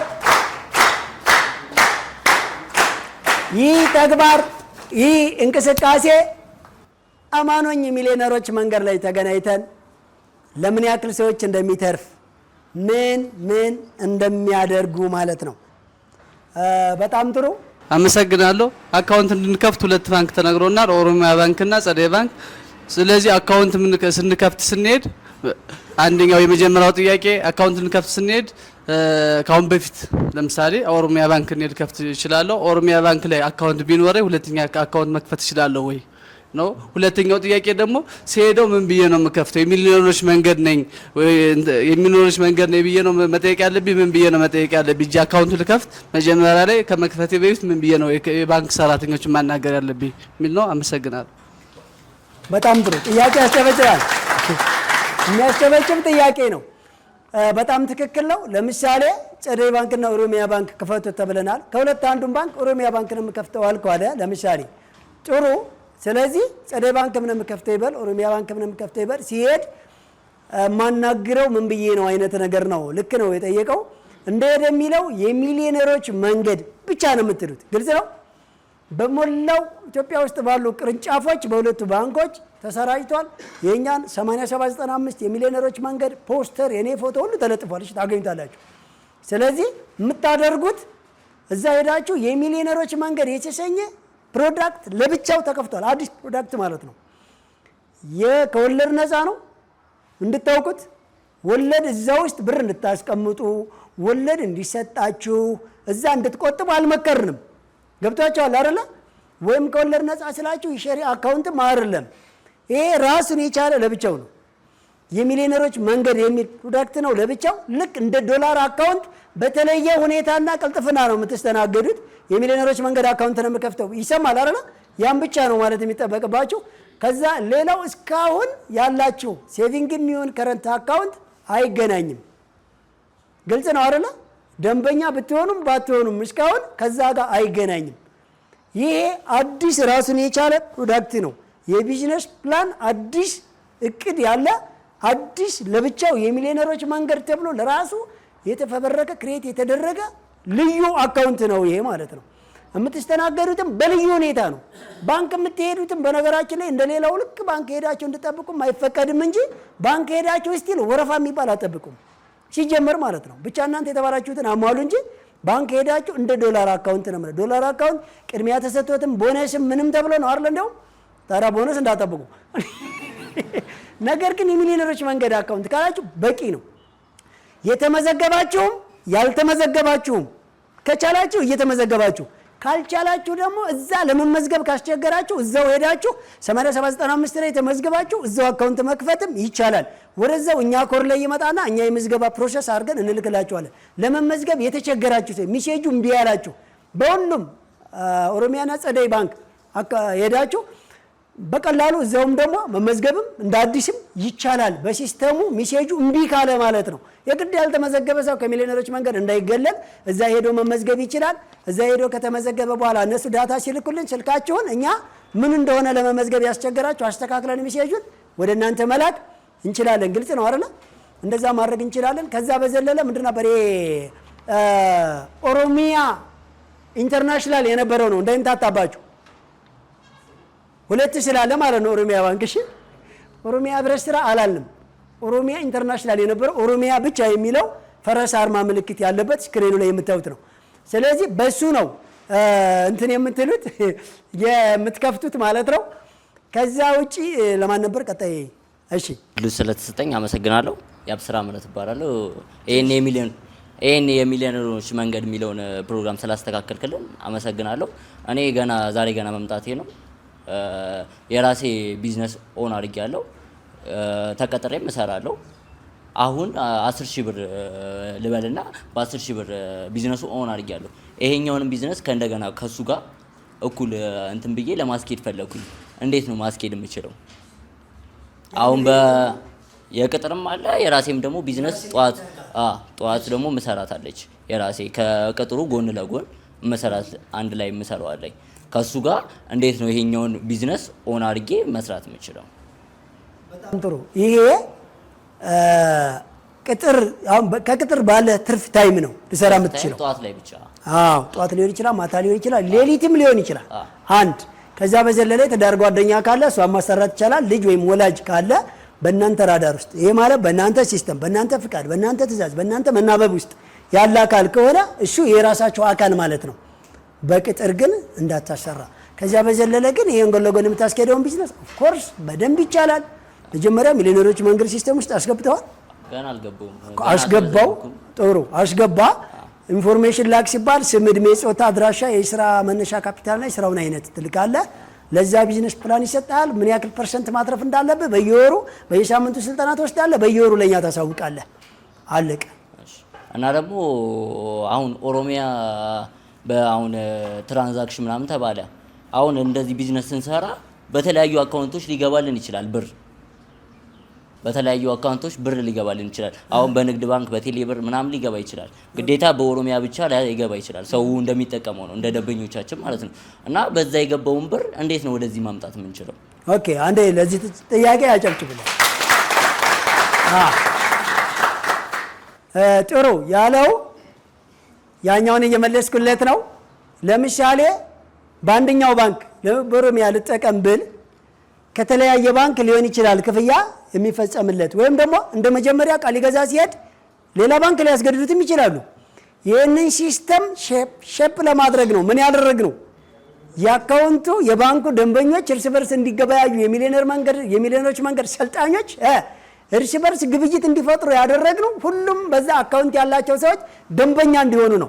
እስከዛ ድረስ ግን በደንብ አስተካክለ ሙሉ ኔትወርክ ውስጥ እስከምገቡ ድረስ ከተላከልህ ሁሉ መቀበል ትችላለህ። ግልጽ ነው አይደል? ወደ ደንበኛችሁ ወደ ያለው አካውንት ሁሉ መላክ ትችላላችሁ። ከተላከላችሁ ሁሉ መቀበል ትችላላችሁ። ትልቁ ዓላማችን ግን ደንበኞቹ እየተሳሰራችሁ እንዳለ ወደ አንድ መስመር ስትመጡ ምንድነው የሚሆነው? በዛ ባንክ በዛ ሲስተም በዛ አካውንት ብቻ ወደ መጠቀም እና ወደ ሞባይል ባንኪንግ ጠቅልለን እናመጣዋለን። ግልጽ ነው አይደል? ለምን ከተባለ እዚህ ውስጥ በቀላል ግብይት ሲስተም አለ። ፋሚሊ ናቸው። ምሳሌ ዕቃ አያጭበረብሩም፣ ሂሳብ አያጭበረብሩም፣ ያልሆነ የተጋነነ ነገር ዋጋ ያወጡብም። ስህተት ካለ ለማረም ፋሚሊ ነው። ግልጽ ነው አይደል? ቤተሰብ ነው፣ መስመር ውስጥ ነው ያለው። የቼክ አገልግሎት የግማሽ ፐርሰንት ጠቀሜታውን መገበያየት ትችላለህ። ግልጽ ነው አይደል? የዛን ጊዜ ሙሉ በሙሉ ዲጂታል እያደረግን ወደ ሞባይል ባንኪንግ እና ወደ ጸደይ ወደ ኦሮሚያ ባንክ ወደምትፈልጉት ከሁለት አንዱ ወደ ከፈታችሁበት ብቻ ምን እናደርገዋለን ማለት ነው። ሙሉ በሙሉ ወደዛ መስመር እያስኬድ ነው እንመጣለን ማለት ነው። በነገራችን ላይ ከዚህ በኋላ ተጽዕኖ ሲፈጥሩ የሚሊዮነሮች መንገድ ዴሊቨር ለሚሊዮነሮች መንገድ ብቻ አለ። ቼክ በግማሽ ፐርሰንት እንድትገበያዩ ለሚሊዮነሮች መንገድ ብቻ አለ። 20 ሺህ የሚሆኑ በ3 ወር ውስጥ ደንበኛ ለሚሊዮነሮች መንገድ ብቻ አለ። ገብቷቸዋል አይደል? አድቨርታይዝ ሶሻል ሚዲያችን የሚሆን ሚኒስትሪ ሚዲያ ላይ ለሚሊዮነሮች መንገድ ጎበዞች ልዩ ማስታወቂያ አለ። ይሄ ሁሉ እድል ካለው የእናንተ ደንበኛ ወደ ሚሊዮነሮች መንገድ መምጣት ያቅተዋል? አያቅተውም አይደል? ስለዚህ ምንድነው የምታደርጉ? ከዚህ በኋላ እናንተ ካሰገዙ የሚሊዮነሮች መንገድ የእንትና አካውንት አለ ጸደይ ወይ ኦሮሚያ ግልጽ ነው አይደል? አለ ብላችሁ ጠይቁት። እናንተም ደንበኛ ለማድረግ 8795 ላይ በማይክሮ ሰከንድ ቴክስት ማድረግ ያቅተዋል? የሚከፍለው ነገር አለ? መስፈርት አለው?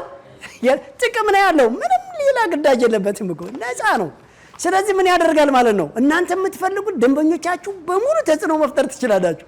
ወደ ሚሊዮነሮች መንገድ የማካተትና ከእናንተ ጋር እንዲገዛ እናንተ ከሱ እንዲገዙ ቀላል ሲስተም የቼክ የመተማመን ግብይት በቀላል የማገኘት ማስታወቂያውን የማገኘት ግብይት ትስስርን የማገኘት የቼክ አገልግሎትን የማገኘት አካውንትን የማገኘት በጣም ብዙ ዘርፈ ብዙ ጥቅም ስላለው ሰዎች ነፃ እስከሆነ ድረስ ለመቀላቀል እሱን እያስፋፋችሁ መሄድ ብቻ ነው። ሌላ ጥያቄ ያለው አለ? እሺ ዛሬ መቼም በጣም የተለየ አስተያየት ያላቸው ብዙ መነባነብና የሚገርም በግጥም መልክ ስልጠና፣ አስተያየት፣ ሞጋሳ፣ ትምህርት፣ ስልጠና፣ ምስክርነት፣ ውዳሴ ያላቸው ብዙዎች ብትኖሩም ነገር ግን ስለ ባንኩና ስለ ምዝገባው ስናወራ ሰፊውን ሰዓት ስለወሰድን የእናንተ ፕሮግራም ሳምንት እያደረግነው ፕሮግራማችንን በዚህ ወደ ማጠናቀቅ እንገደዳለን። ሳምንት ድረስ አካውንት በኦሮሚያ ባንክና በጸደይ ባንክ አካውንት እስከ ሳምንት በመላው ኢትዮጵያ ውስጥ ባለው በሚቀርባችሁ ቅርንጫፍ በመሄድ አካውንት በመክፈት የመጀመሪያ ተሸላሚ ሆኖ ያልገባችሁን ጥያቄ ሁሉ ከነገ ጀምሮ እያንዳንዱ ስለ አካውንቱም ይሁን ስለ ምዝገባውም ይሁን ስለ ሁሉም ነገር በላይ ሚዲያ የሚለው ቴሌግራም አካውንታችን ላይ የሚፈልጉትን ጥያቄ አንቆርቁሩ። እንዲሁም በ0910 80 80 19 ላይ ፐርሰናል የግል ጥያቄ በሜሴጅ ቴሌግራም መጠቀም የማትችሉ በሜሴጅ እዛ ላይ የምፈልጉትን ጻፉ። ቶሎ ቶሎ ለእናንተ መልስ እንመልሳለን። በ8795ን ሴቭ አድርጉና ኤምቲ ወይም ኤምአር በማለት ተመዝገቡ። ኤአር ወይም ኤቲ እያላችሁ በየሳምንት አቴንዳንስ ሙሉ። ለመመዝገብም አቴንዳንስ ለመሙላትም 8795 እምቢ ካላችሁ 0910 80 80 19ም እምቢ ካላችሁ ለምንም አስተያየት ግን ኦሮሚያ ወይም ጸደይ ባንክ በሚቀርባችሁ ቅርንጫፍ ላይ ሄዳችሁ እዛው ምዝገባውንም አካውንት መክፈቱንም ማጠቃለል ትችላላችሁ። አካውንት ለመክፈት ስትሄዱ የምታሟሉት መስፈርት ቅድም ያላችሁ ባትሪ ሳይዘጋ ስልካችሁን ኦን አድርጋችሁ ሂዱ። 2 ፓስፖርት ሳይዝ ጉርድ ፎቶ ያዙ። ከዛ በዘለለ አዲስ አበባ ከሆናችሁ ናሽናል አይዲ ያዙ። አይዱ ካልደረሰ የናሽናል አይዲ ቁጥሯን ብቻ ይዛችሁ መጓዝ ትችላላችሁ። ከዛ በተረፈ ስራ ውስጥ ያላችሁ በሚፈልጋችሁ ገንዘብ መጠን ብቻ የመጀመሪያ ዙር ተመዝጋቢ ስራ የጀመራችሁ በሚፈልጋችሁ መጠን አካውንት ክፈቱ። ከዛ በገንዘቡ ማንቀሳቀስ 100% የዛኑ ቀን ጀምሮ ማውጣትም ማስገባትም የምትችሉት ነው። ስራ ያልገባችሁና የሁለተኛው ዙር አዳዲስ ተመዝጋቢ ወይም የመጀመሪያው ዙር ተመዝጋቢ ስራ ያልጀመራችሁ ወይም የተመዘገባችሁ ወይም አዲስ የምትመዘገቡ ግን ገንዘብ ልጀምሩ የፈለጋችሁበትን የካፒታል መጠን ቢያንስ 25%ን አካውንት በከፍቱበት ይመከራል። ዶግማ አይደለም፣ ግዴታ አይደለም። እሺ ግን ይመከራል። ቢያንስ 25% ስራ ልጀምሩ ያሰባችሁበት አካውንቱ ስራ እስከምትጀምሩ ድረስ ቢቀመጥ ይመከራል። እንደ ሚሊዮነሮች መንገድ በቀላሉ አድናቆትም ትምህርትም እገዛም ለማግኘት እንዲመቻችሁ። ለምን ስራ ጀምሮ የተባላችሁ ቀን ለገንዘብ መጀመሪያ ለስራ መጀመሪያ ተጠቅማችኋለች እንጂ የሚቀመጥ የሚታነቅ የሚቆጥቡት ሴቭ የሚደረግ ነገር ግዳጅ የሚባል የለባችሁም ማለት ነው። በምታስከፈቱ ሰዓት ግን በዛው የሞባይል ባንኪንግ አካውንት ማስከፈትንና የከፈታችሁበት አካውንት የሚሊዮነሮች መንገድ የሚል መሆኑን አረጋግጡ። ከዛ በተረፈ የተመዘገባችሁበትን ተራ ቁጥር ሽልማት ስላለ ተራ ቁጥርና ኮዱን እየተቀበላችሁ ለነበረን ቆይታ እጅግ በጣም እያመሰገንን የሳምንት ሰው ይበለን።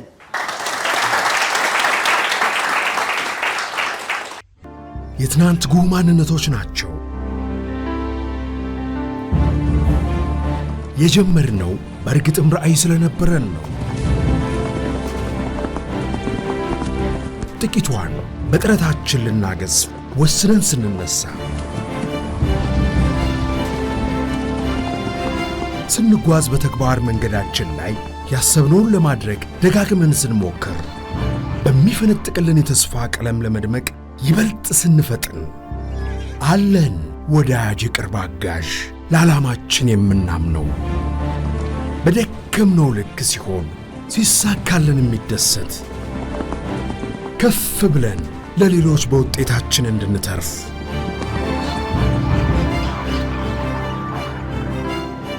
አብሮን የነበረ አብሮን የሚዘልቅ ባንክ ነው። ኦሮሚያ ባንክ፣ የሕዝብ ባንክ።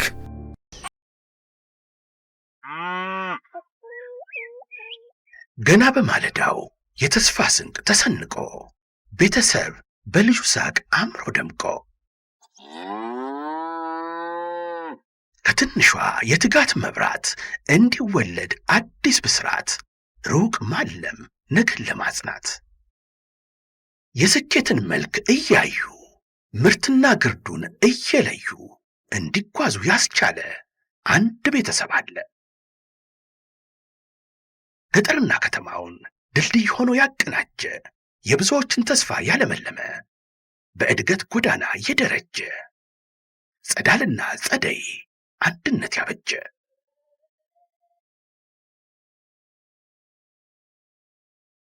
ጸደይ ባንክ የሁሉም ባንክ። ጸደይ ነው ባንካችን ጸደይ።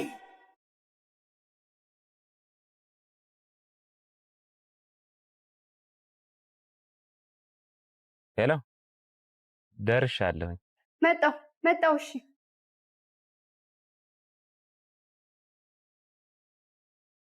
የጓዳውን ክፍተት የማጀቶን ጉድለት ለመሙላት አስበው ወዴት መሄድ እንዳለቦት መወሰን ከተቸገሩ መልሱ ቀላል ነው። ወደ በላይ አትክልትና አስቤዛ ማዕከል ጎራ ይበሉ። ሁሉ በእጄ ሁሉ በደጄ እንዲሉ ፍሬሽ አትክልቶችና ፍራፍሬ፣ ደረቅ ቅመማ ቅመምና ጥራጥሬ፣ የንጽህና መጠበቂያ በአጠቃላይ ከ500 በላይ አይነት ያላቸውን የእርሻና የፋብሪካ ምርቶች በተመጣጣኝ ዋጋ ከበቂ አቅርቦት ጋር እኛ ዘንድ ያገኛሉ። ጠዋት ከ12 ሰዓት ተኩል ጀምረው እስከ ምሽቱ 2 ሰዓት ተኩል ወደ ማዕከሎቻችን ቢመጡ ቅልጥፍናና ትህትና በተላበሱ ሰራተኞቻችን በቂ የሆነ መስተንግዶን ያገኛሉ። እናት ኧረ እናት።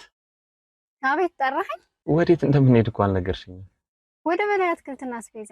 አድራሻችን ቁጥር 1 ካራ መድኃኔዓለም ቤተክርስቲያን 60 ሜትር ገባ ብሎ፣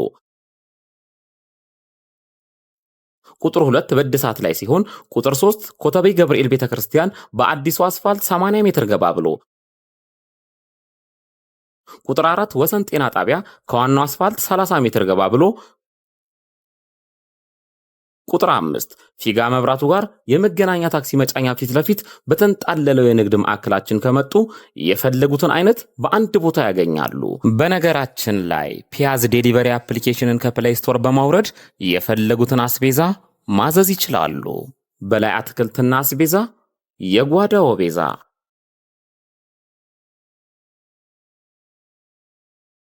አንተን መኪና ነው አላልኩም እንዴ? ባታሰራም እንዴ? ቆይ ቦዲ ምን አይነት ሰው ነው? የንዴቶና የብስጭቶ ዋነኛ ምክንያት የመኪናው ተደጋጋሚ ብልሽት ከሆነ በአፋጣኝ ወደኛ በመምጣት ፈጣንና ዘላቂ መፍትሄ በተመጣጣኝ ዋጋ ያገኙ። ማሜ ጋራዥ የምንሰጣቸው አገልግሎቶች ጠቅላላ መካኒካል ስራ፣ የሞተር ችግርን በኮምፒውተር አይቶ ባለበት አሊያም አውርዶ እድሳት መስጠት፣ በግጭት ምክንያት የተጨማደደ ወይም ጨው የበላውን ቦዲ በድንቅ ጥበብ ወደ ቦታው መመለስ፣ የኤሌክትሪካል ስራ፣ የእግር እንዲሁም አጠቃላይ የሰርቪስ አገልግሎትን እንሰጣለን። መኪና ማስፈተሽ ለምትፈልጉ በኮምፒውተር የታገዘ ፍተሻ በማድረግ ችግሩንም ሆነ መፍትሄውን እንካችሁ እንላለን። ማሜ ጋራዥ ብቅ ካሉ አንድ ለየት ያለ ስራንም ያገኛሉ። ይህም መኪናው ማኑዋል ማርሽ ከሆነ ወደ አውቶማቲክ ማርሽ ማስቀየር የሚችሉ ሲሆን በተጨማሪም እግራቸው ላይ ጉዳት የደረሰባቸው ወገኖቻችን የነዳጅና የፍሬን አገልግሎት በእጅ መጠቀም የሚችሉበትን ሁኔታ ሞዲፋይ በመስራት ምቹ እናደርግሎታለን። የመለዋወጫ ጉዳይ በቂ ስላለን እንዳያሳስቡ። እርሶ ብቻ መኪናውን ይዞ ይምጡ፣ እኛ ለመፍትሄውና ለምቾቱ እንጨነቃለን። አድራሻችን ወሰን ኤልዳድ ህንፃ ጀርባ 100 ሜትር ገባ ብሎ፣ ስልክ 0911 88 1980 አሊያም 0919 887623። ማሜ ጋራዥ የመኪናው ዶክተር። የሚሊዮነሮች መንገድ ፕሮግራምን በሁሉም የሶሻል ሚዲያ አማራጮች ይከታተሉ። በዩቲዩብ በላይ ሚዲያ ብለው በመግባት ከዚህ በፊት የነበሩ ዝግጅቶቻችንን ይከታተሉ። በተጨማሪም በቲክቶክ፣ ፌስቡክ፣ ቴሌግራም እና ሊንክዲን ላይ ይከታተሉ። የሚሊዮነሮች መንገድ